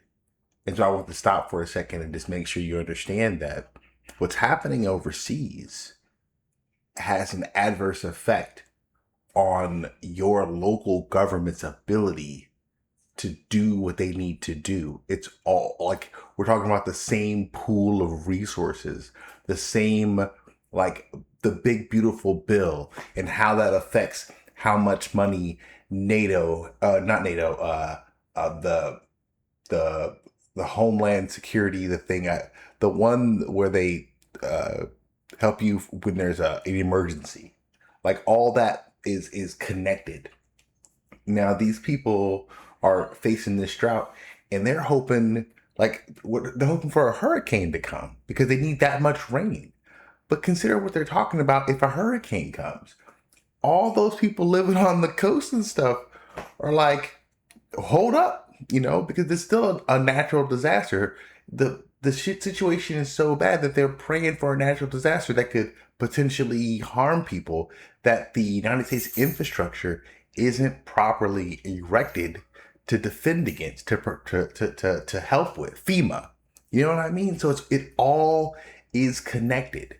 The inability to properly maintain the federal government's budget and its agility to respond to emergencies, the wasting of money on a war overseas that doesn't benefit anyone, it just hurts people.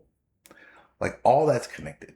And so this crisis, as bad as it is only compounded by federal incompetence and all the other backdoor corruption that is plaguing us right now.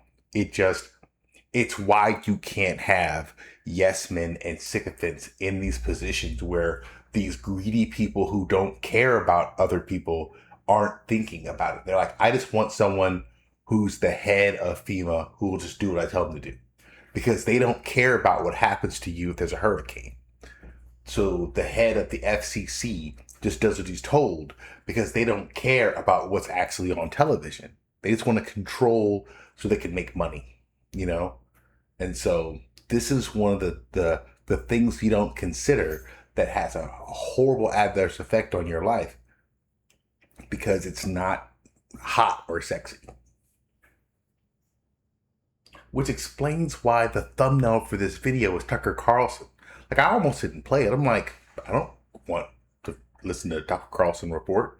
But so far, he hasn't shown up in the video. I think he's literally big titties.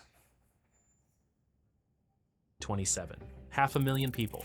May 2026. 2 months from today. What started as a local drought story has become a threat to the national supply chain. The port of Corpus Christi is the #1 crude oil export port in the United States and the 3rd largest crude oil shipper on the planet.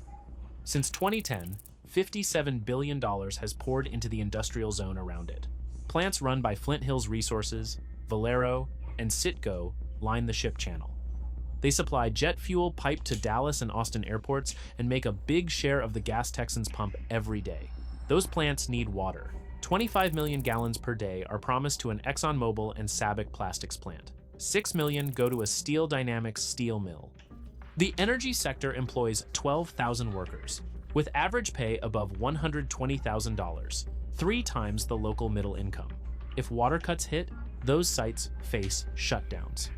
The oil and gas sector makes up 38% of the Texas economy and brought in $27 billion in state tax money in 2024. A breakdown here affects fuel supply chains, plastics plants, and shipping power at a national level. Don Roach, a retired 20-year worker at the San Patricio Municipal Water District, predicted a controlled slowdown, mass job loss, and total industrial shutdown if the lakes go dry. In December 2025, Moody's cut the city's bond ratings from AA2 to A1. Both Fitch and S&P Global put warning flags on the city's debt. Roughly $2 billion in bonds are affected. Sean Strawbridge, the former port CEO, warned that the impacts will be felt hugely through the state, if not around the world. So how did the 8th largest city in Texas end up this exposed? Why was there no backup plan? There was one. It just fell apart. Starting around 2019, Corpus Christi began working on a seawater cleaning plant. The city sits right on the Gulf of Mexico. There is a nearly endless supply of salt water right there. Build a plant that turns ocean water into drinking water, pipe it to the city's main treatment site, and you have a drought-proof supply that does not depend on rain, rivers, or lakes. The first price tag was $140 to $160 million. Costly, but doable for a city this size. The price did not hold. Building problems, supply chain delays, and rising costs pushed the number upward year after year. By 2024, it had climbed to $550 million, then $760 million. By July 2025, $1.2 billion, 8 times the first estimate. People packed a 12-hour meeting in September 2025. The reasons against the plant were not crazy on their face. The cost had become massive. Water bills would have spiked.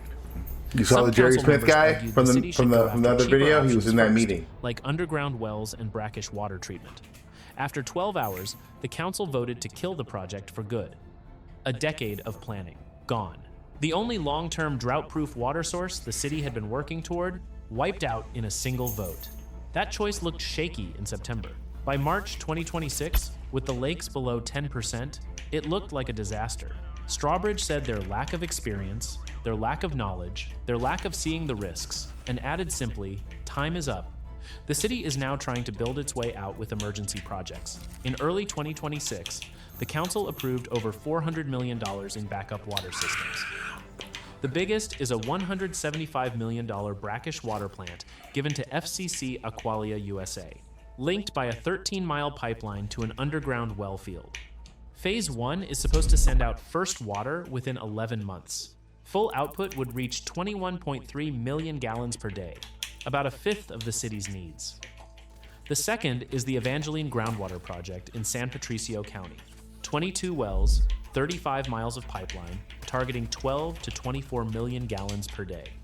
The permits have been fought in court by the city of Sinton and St. Paul Water Supply Corporation. The timeline is unclear. There are also emergency wells along the Nueces River putting out 2 million gallons per day, and a separate seawater plant approved in February 2026 that will take 2 or more years to build. Meanwhile, the Mary Roads pipeline is being pushed harder than it was ever meant to handle. It was built as a backup for dry years, not a main supply for a city this size. It runs 101 miles from Lake Texana, through open ranch land and across several river crossings to the O.N. Stevens treatment plant. Right now, it is delivering 70 to 72 million gallons per day near its top limit. That is 65% of all the water Corpus Christi is using. The pipeline has had 33 leaks or breaks since it was built.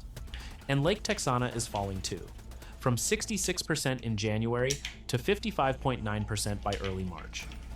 Zanoni warned that cuts from Lake Texana could begin as early as mid-April, because other towns also pull from that supply. If Lake Texana gets cut before the emergency projects come online, the city loses its main water source while the new systems are still being built. The state and federal government have stepped in with money, $46 million in grants, $757 million in SWIFT loans from the Texas Water Development Board, $30 million for wells. Governor Greg Abbott's office called Corpus Christi an important economic driver, not only for Texas, but also the nation. The state legislature passed a $20 billion water package, Senate Bill 7, in 2025. The American Society of Civil Engineers gave Texas a D+ for drinking water systems that same year. None of that changes the math on the ground. The projects are months to years from putting out water. The lakes are losing water every day. The drought shows no sign of breaking. Texas has been here before, or at least it has been close. The 1950s drought of record was the worst long dry spell in recorded Texas history. It lasted 7 years and pushed the state to build most of its modern lake system, including Lake Corpus Christi and Choke Canyon. The lesson from that drought was supposed to be simple. Build enough storage and you can ride out anything. The 2011 drought tested that idea. It was the driest single year on record, with just 14.8 inches of rainfall across the state. Lakes Baylor and O.C. Fisher near San Angelo went completely dry. Lake E.V. Spence dropped below 1%. Spicewood Beach lived on water trucks. Farm losses hit $8 billion. And then the rains came back, the lakes refilled, and the crisis faded from memory. Drought, suffer, wait, recover. That has been the Texas pattern for over a century. The current crisis is testing whether it still holds. The bigger picture does not help. The Colorado River, which feeds 40 million people across 7 states, has shrunk 20% over the past century. Lake Powell could fall to its lowest level on record by March 2027. The Rio Grande runs dry in sections. Mexico owes the United States over 700,000 acre-feet in missed treaty water payments. Texas Agriculture Commissioner Sid Miller called this the canary in the coal mine for the state's water future. What makes this one different from 2011 or the 50s is the crash between drought and industrial-scale water deals, and a decade of failed planning. Corpus Christi did not just run out of rain. It ran out of time to build what it needed while the rain was still falling. And now it is trying to build all of it in the middle of the worst water crisis in the city's history, with the clock running and the courts slowing down the permits. Texas is not running out of water, but as economist Charles Gilliland of the Texas Real Estate Research Center put it, it is running out of cheap water. The state holds 31 million people and is expected to reach 40 to 50 million by 2070. Texas lost 30 billion gallons to broken pipes and leaks in 2021 alone, enough for 1.2 million homes for a year, just gone into the ground. As of today, 500,000 people in Corpus Christi are waiting to see whether building can outrun nature. The Brackish water plant is going up. The Evangeline wells are stuck in court. The Mary Roads pipeline is maxed out and its source lake is shrinking. The summer heat is on the way, and the rain has not come. James Dodson said people would be crazy not to be panicking. Don Roach used the words mass job loss and total shutdown. State officials have a date circled, May 2026, that could trigger the first forced emergency in the city's history. And every morning, 500,000 people in South Texas wake up, turn on the faucet, and hope the water is still there.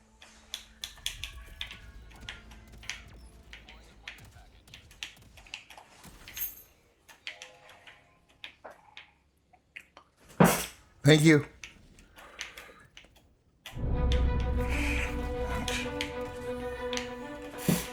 Last week, we told you about growing concern over the city of Corpus Christi running dangerously low on water. Now, city leaders have a new message. They're telling citizens that Corpus Christi could enter a water emergency as early as May. The emergency could lead to water cuts that would impact people living there and the state's oil industry.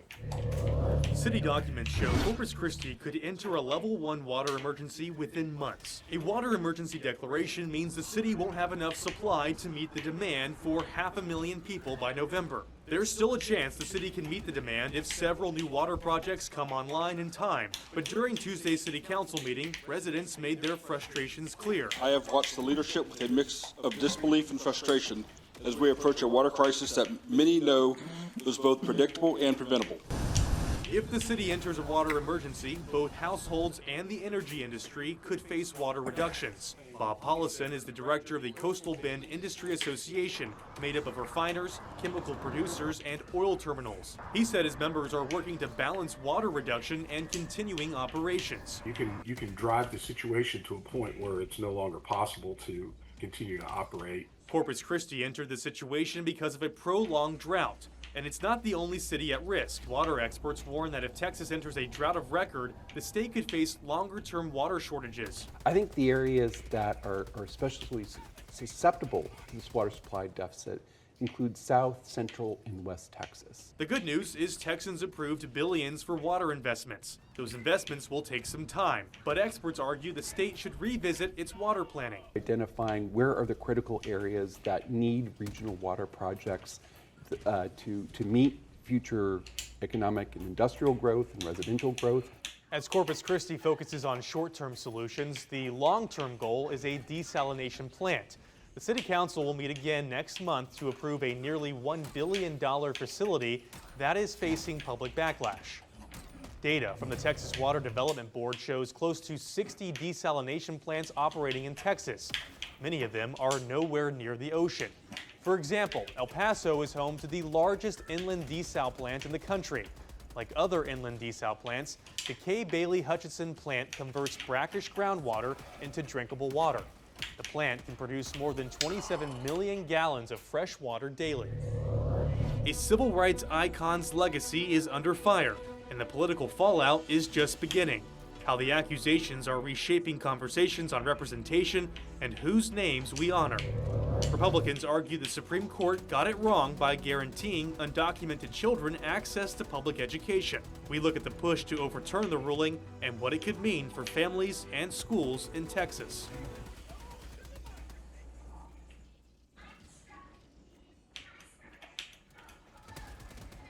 So much, the looming water crisis in Corpus Christi could now pose a threat to one of our state's and nation's most critical energy hubs.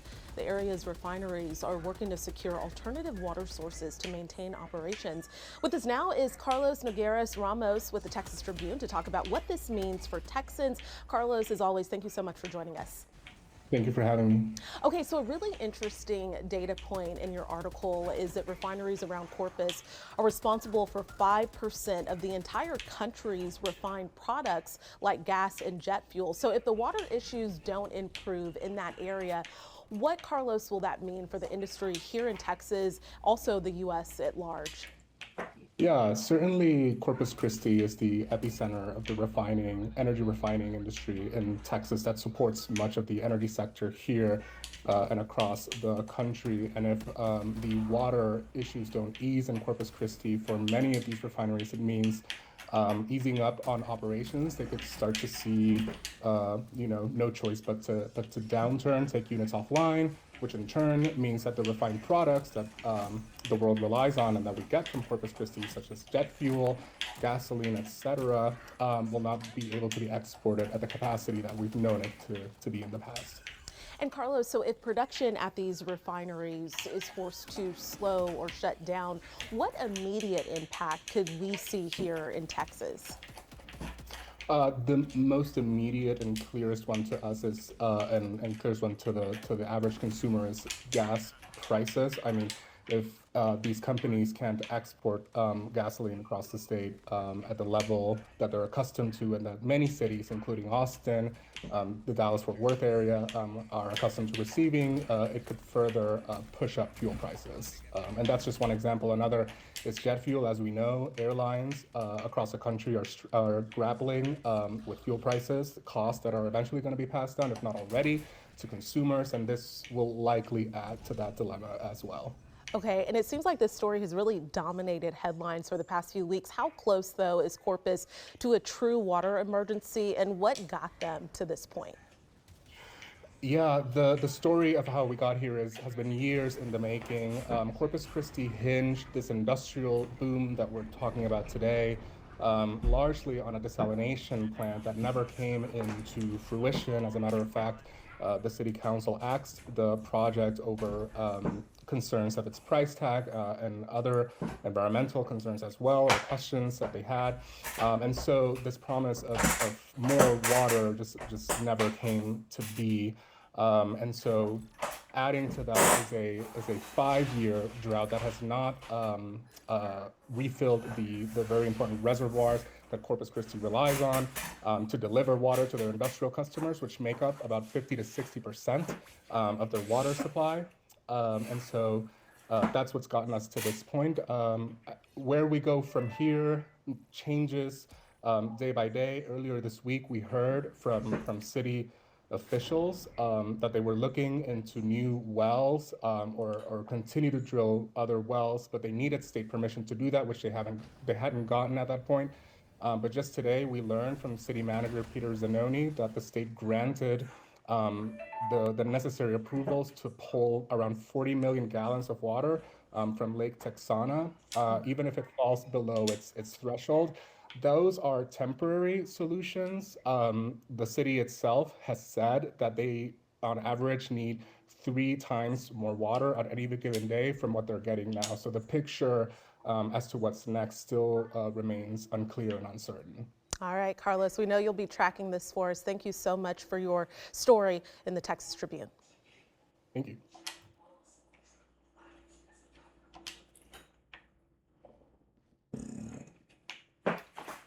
We begin tonight with tensions boiling over between the...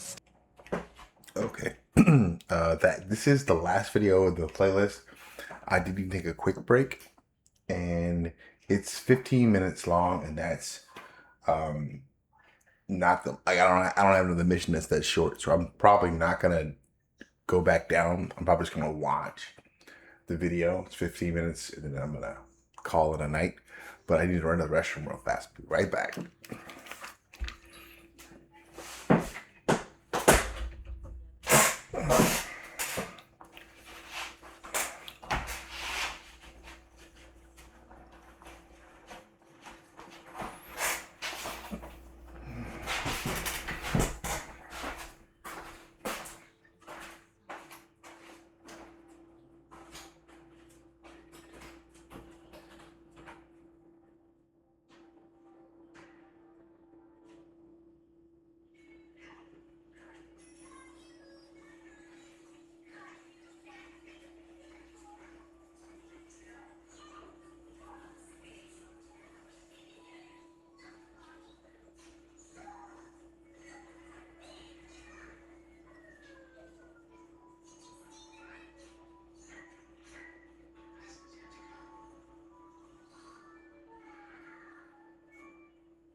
headphones.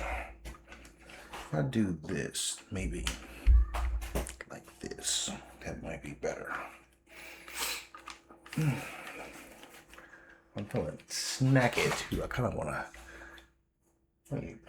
I have a midnight snack after this. All right. State and the city of Corpus Christi. As we brought you here last night, Texas Governor Greg Abbott blasting city leaders over the ongoing water crisis, accusing them of wasting hundreds of millions of dollars meant to fix the problem, and warning the state could be stepping in if things do not change. On March 17, 2026, the City Council of Corpus Christi sat through a 10-hour meeting. Not a budget meeting, not a zoning dispute, not a routine vote on road repairs. 10 hours of water officials laying out 5 different scenarios for the city's future. 2 of those scenarios ended the same way. A level 1 water emergency, declared in May, 60 days from now, for 500,000 people who turned on their taps that morning without a second thought, and had no idea what was being said about their water supply in a council chamber 12 blocks away. Peter Zanoni is the city manager of Corpus Christi. He earns $400,000 a year to run this city. He has a staff of thousands. He oversees $1 billion in infrastructure investment. And when reporters asked him what the city's plan was, if a level 1 water emergency had to be declared, he said something that should have gone viral within minutes of leaving his mouth. We have no precedent to follow. There's no manual, there's no video, there's no, this is how we did it the last time. No manual. The city manager of the 8th largest city in Texas, a city that sits on the Gulf of Mexico, that anchors one of the most important petrochemical corridors in the Western Hemisphere, that processes crude oil for pipelines serving the entire United States, does not have a plan for the water emergency. He just told his council is coming in 60 days. Lake Corpus Christi dropped below 10% capacity in early March, the lowest level ever recorded in the lake's 68-year history. Choke Canyon Reservoir, the second western source, is falling behind it. The city's own computer modeling, numbers generated by city staff published on the city's own dashboard, projects both western reservoirs reaching 0 by 2027 under current drought conditions. 0, the city's own math. And Governor Greg Abbott, the man who flew to Israel in 2016 to tour a desalination plant and came home promising solutions, watched Tuesday's council meeting and said something nobody in Corpus Christi's leadership wanted to hear publicly. We can only give them a little time more before the state of Texas has to take over and micromanage that city. The governor of Texas is threatening to seize control of a city's water system in 2026. In a state that calls itself the land of no state income tax and maximum local freedom.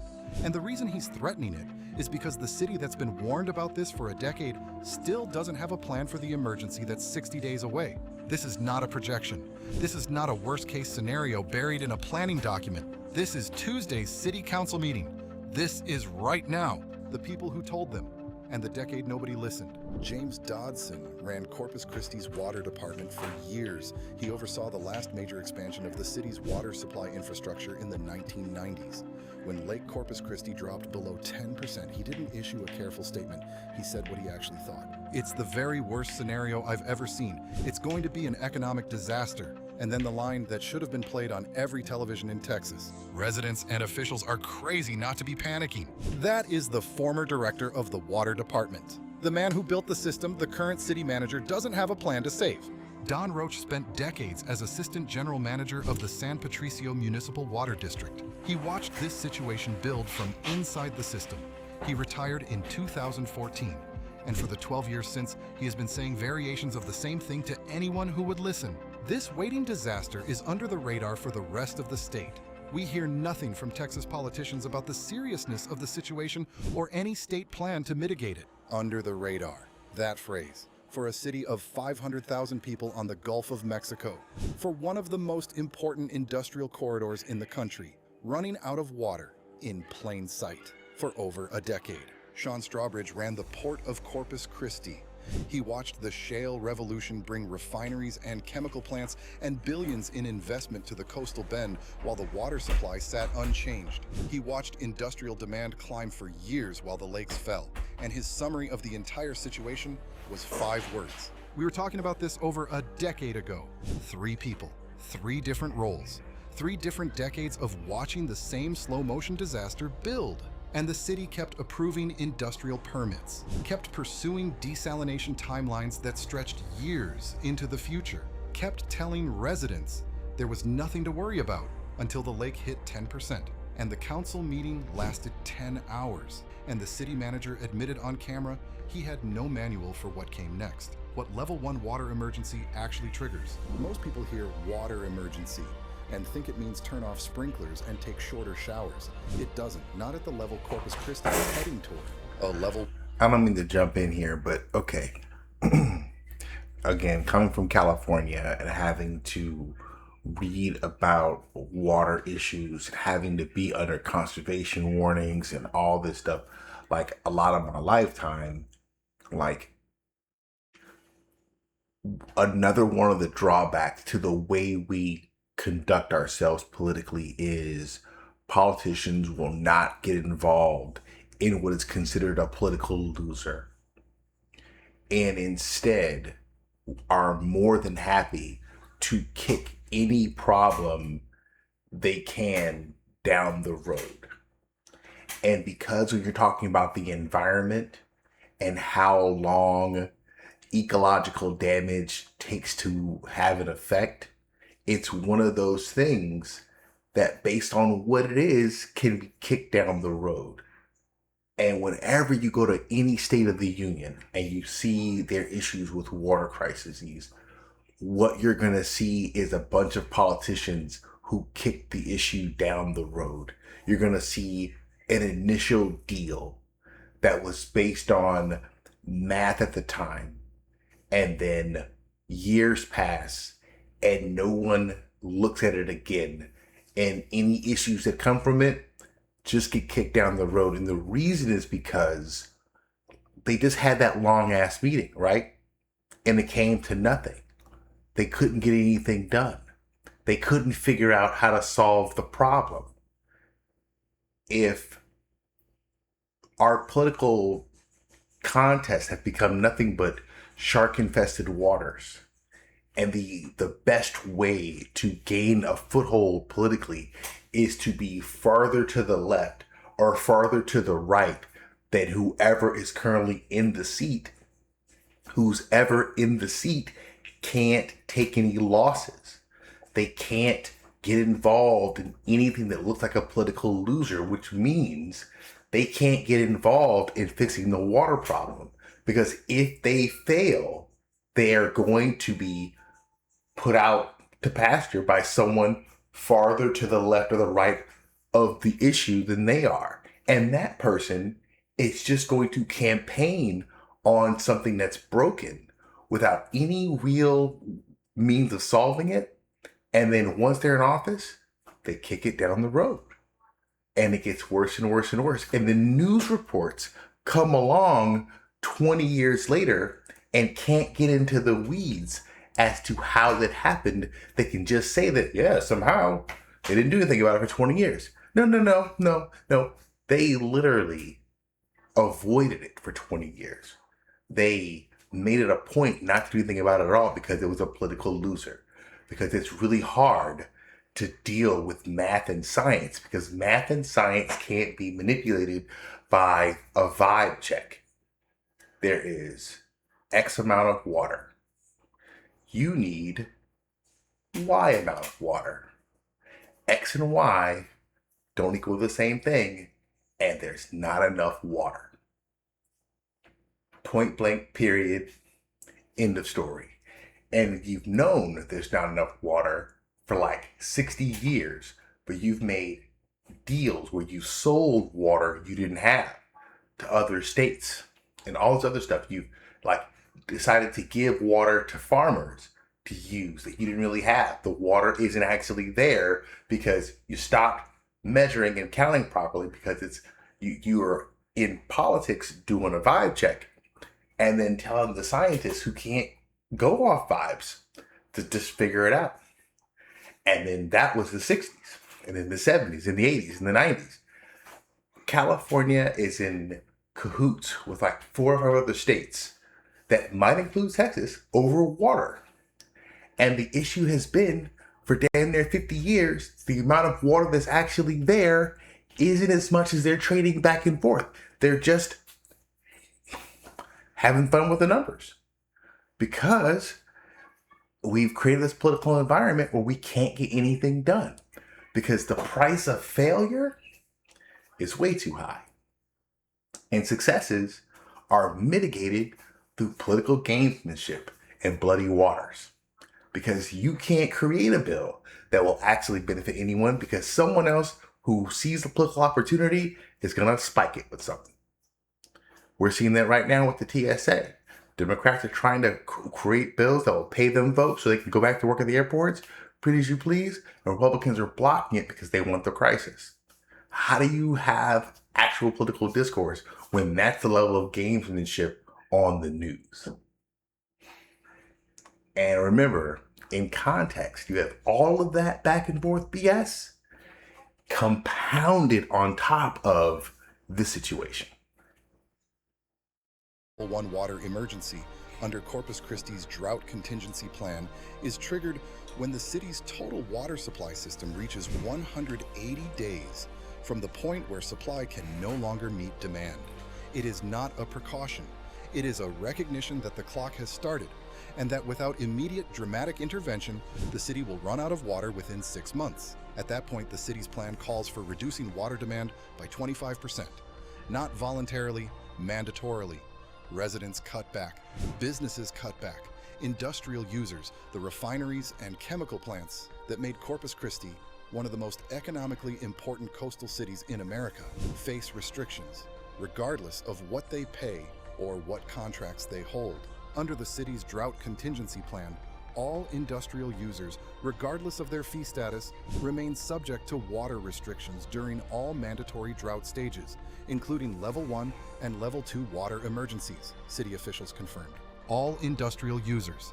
That includes the petrochemical operations that make up a substantial portion of the city's entire economic base, the refineries that process millions of barrels of oil, the chemical plants that run 24 hours a day, the port operations that move cargo across the Gulf. If the crisis reaches Level 2, if demand reduction hits 50%, the economic consequences become almost incomprehensible. Don Roach's 2-page report on what full reservoir depletion would mean used 3 specific terms: controlled depression, mass unemployment, industrial total shutdown. Industrial total shutdown in one of the most important industrial corridors in... That's not going to just sit there in Corpus Christi. People lose their jobs, they're going to go find jobs someplace else. It's a larger market, you know, and suddenly one massive marketplace just closes doors. All those people have to work. They're going to go someplace, which means every other surrounding market just got that much more competitive. And remember, this is just this part of the country in this issue. We have a bunch of restaurant chains all closing their doors and filing Chapter 11 bankruptcy. Farms closing up shop and people losing their jobs. All across these sectors, these places are cutting their workforces. So, like, that's how you end up having an unemployment crisis, because your first thought is people are going to be hiring because people are out there to be hired. But no. The companies that are still standing are tightening their belts and they're not hiring anyone. The unemployment rate, mathematically, is the idea of a ready labor force. But that's World War II shit. We don't think of that in those terms anymore. It's not a waiting labor force. Think about it. We have this weird thing where our own citizens refuse to do a certain percentage of the jobs just on GP. That doesn't bode well when you're trying to crunch the numbers on unemployment. So it's going to be a mess, because you have companies that put fake job listings up, you know, and like it creates chaos, you know. Like oftentimes media is overly hyperbolic. But this is a crisis. This is a crisis because nothing happens in a vacuum, and you have a bunch of other legitimate crises going on at the same time. You're not going to be able to handle all of it, especially with an incompetent federal government. Like, you might support them, but you can't believe that they're the most qualified people at those jobs. They just don't have the resume or track record to put that up. Like, no one you can pick in the federal government right now, with the exception of Marco Rubio, has any actual experience in the field that they're in. You know, Dr. Oz is not qualified to do what he's doing. JFK Jr. or whatever, or RFK Jr. or whatever, is not qualified in any way, shape, or form. Kash Patel, not qualified in any way, shape, or form. These people are not qualified at all. And the danger is this. These same people are responsible for these real issues, and they're not qualified to do the jobs. And it's not like some regular job. Think about all the crap they got going on overseas right now, and this is happening in their backyard. Are they gonna fix this? I mean, the state's got this under control with no federal help at all? In the United States, Peter Zanoni, the city manager earning $400,000 a year to oversee this situation, stood in front of television cameras on March 5th as Lake Corpus Christi dropped below 10% and said, "I think we are going to get through this. We have confidence in what we're doing. This is no time to panic." James Dodson, the man who built the water system Zanoni is now managing toward depletion, watched that press conference and gave his assessment in 4 words: crazy not to panic. The governor who flew to Israel and came home empty-handed. In January 2016, Greg Abbott flew to Israel. He toured the Sorek desalination plant, the largest seawater desalination facility on Earth at the time. He met with Israeli officials. He talked about bringing that technology to Corpus Christi. The coastal bend needed desalination. Everyone agreed. The industrial growth following the shale revolution was pushing water demand beyond what the lakes could sustainably supply. Abbott came home, and for the next decade, Corpus Christi's water strategy focused almost entirely on desalination, a technology that takes years to permit, years to build, and hundreds of millions of dollars to finance. The city pursued desalination while dismissing groundwater import projects that experts said could have been built faster and cheaper. James Dodson watched it happen from inside the water department. The city dismissed repeated opportunities to develop groundwater import projects as it maintained a singular and fruitless focus on desalination. Those projects, the ones rejected year after year, are now being scrambled to get started in an emergency. Projects the city only recently began pursuing. Projects Dodson doubts will materialize in time. The city's Inner Harbor He may not go into it, but chances are Greg Abbott brokered contracts to build these facilities, which was why that was the play. Because that's whoever built these desalination plants, that's who he spoke to. That's where the money and the investment went to. That's why all the other plants were shut down. They bid. They took him to Israel to sell him on it. It was a bidding issue, and he chose them. They probably, sweetened the deal somehow. And so they banked all their money into desalination. And this video may not go into it, but there are ecological drawbacks. I mean, you have a bunch of water, right? And the problem is it's salty. There's salt in the water. And you want to extract all the salt out the water so we can drink it, right?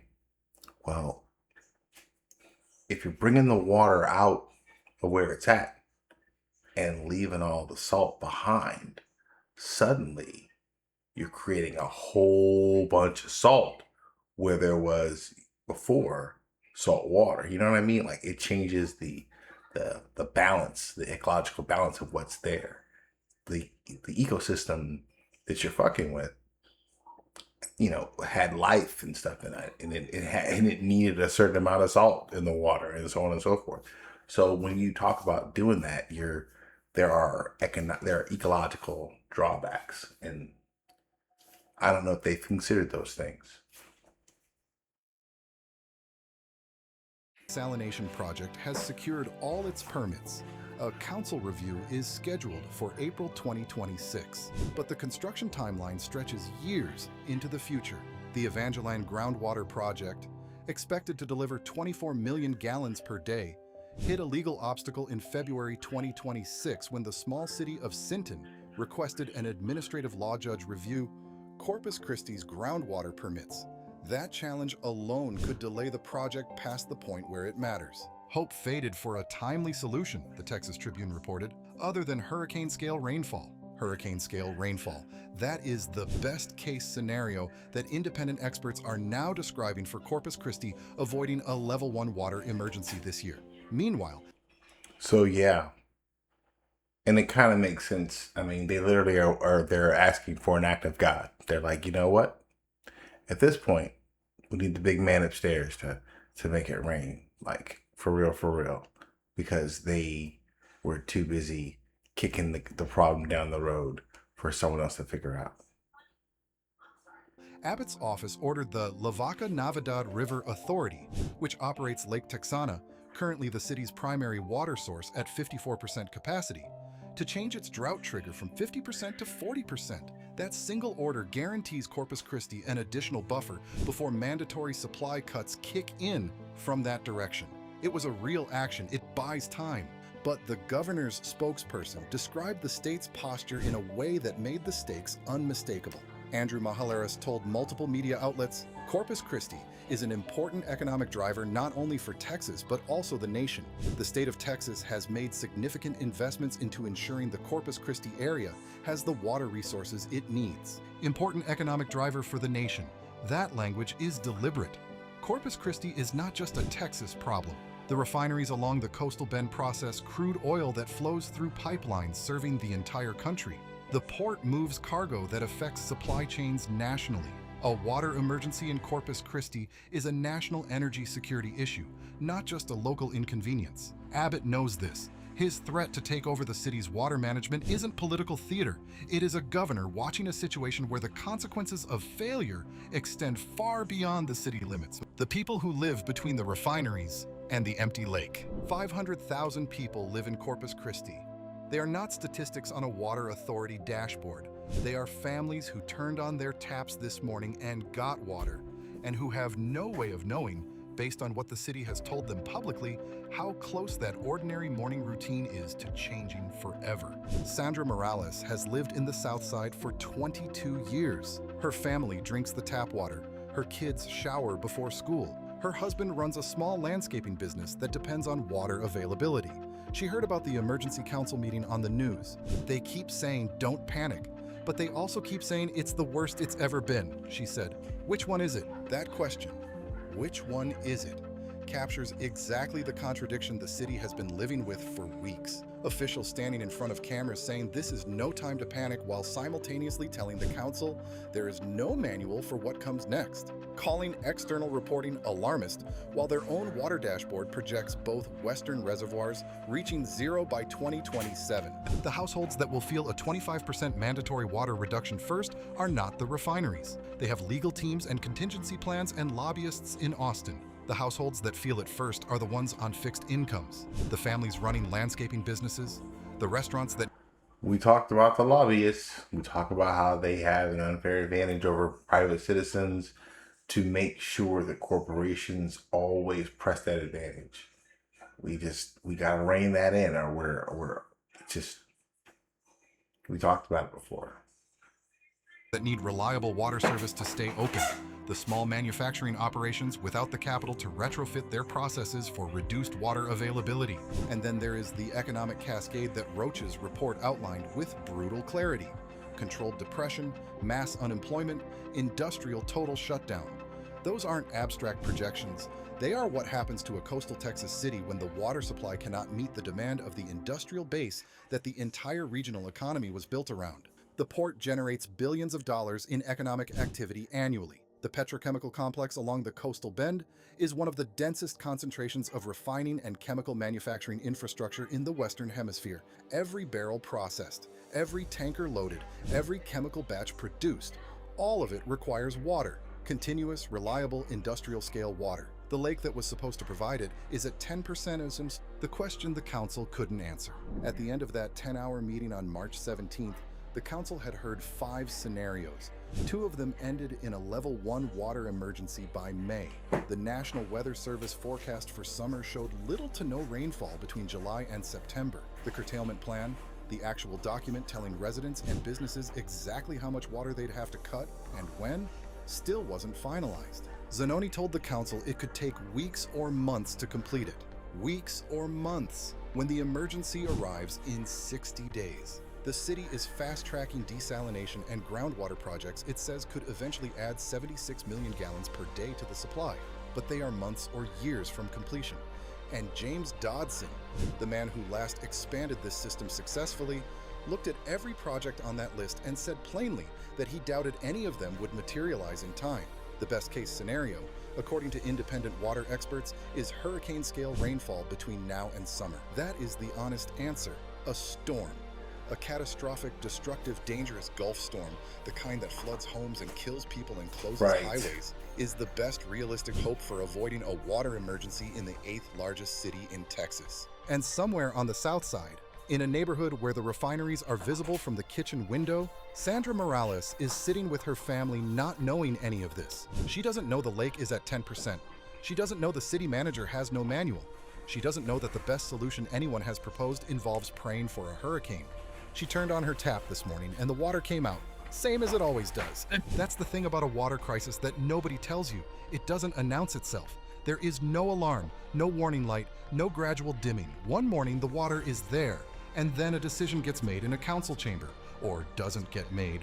And the morning after that looks different from every morning that came before it. Corpus Christi has 60 days. The lake is at 10%. The forecast shows no rain. The projects aren't built. The plan isn't written. Abbott is threatening to take over a city that spent a decade being warned and a decade not listening. And the tap still works this morning, for now. If this story about what's happening in Corpus Christi kept you watching to the end, hit subscribe right now, because the 60-day clock started Tuesday. The decisions being made in the next few weeks will determine whether 500,000 people find out the hard way what happens when a city runs out of water with no plan and no precedent. We are tracking every development. You need to know what happens next before it happens. Oops, stop. Hopefully that stopped it. Okay, we're just gonna turn off that's just like Rachel's about to sneeze. It's just a wild thing to sit here and jibber jabber while she's doing that. It's distracting. Okay, so I'm not gonna lie. That was a pretty comprehensive report, I feel. You know, if you're looking to get up to speed on what's going on in Corpus Christi, you certainly got some information about the lay of the land, the groundwater initiatives, you know, how desalination got in the mix and where it's going, the timetable, and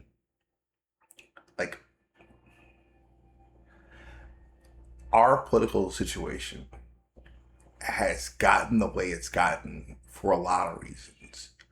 But one of the biggest issues is this false dichotomy between us and the government. We are the government, and we have 2 political parties who work overtime to convince you that there's some sort of distinction, and there's not. You know, and we have political parties who have both decided years ago that they were better suited to cultivate their base as opposed to simply attempt to cater to the electorate as it exists. They are more interested in manipulating and influencing and then clutching their pearls saying it's not our fault if we can't understand you, you know. and more interested in keeping people from voting and keeping people from being involved in general. They want the numbers small and manageable, and I think that's both parties. We got to do away with that. We have to be about anything that increases participation in the political process. The more people who are trying to figure out what's what and make an informed decision, the better. Because informed decisions tend to be academic. So you get problems like water crises and budgetary nightmares and unemployment problems when the vast majority of people aren't aware of what's going on and how, until it impacts them. The punch got telegraphed 30 years ago, George Foreman style, and you just didn't see it. But because it's George Foreman style, when it hits, it's a son of a bitch. And so we got to start showing people how to see the punches coming, because if you see it coming, you can avoid it.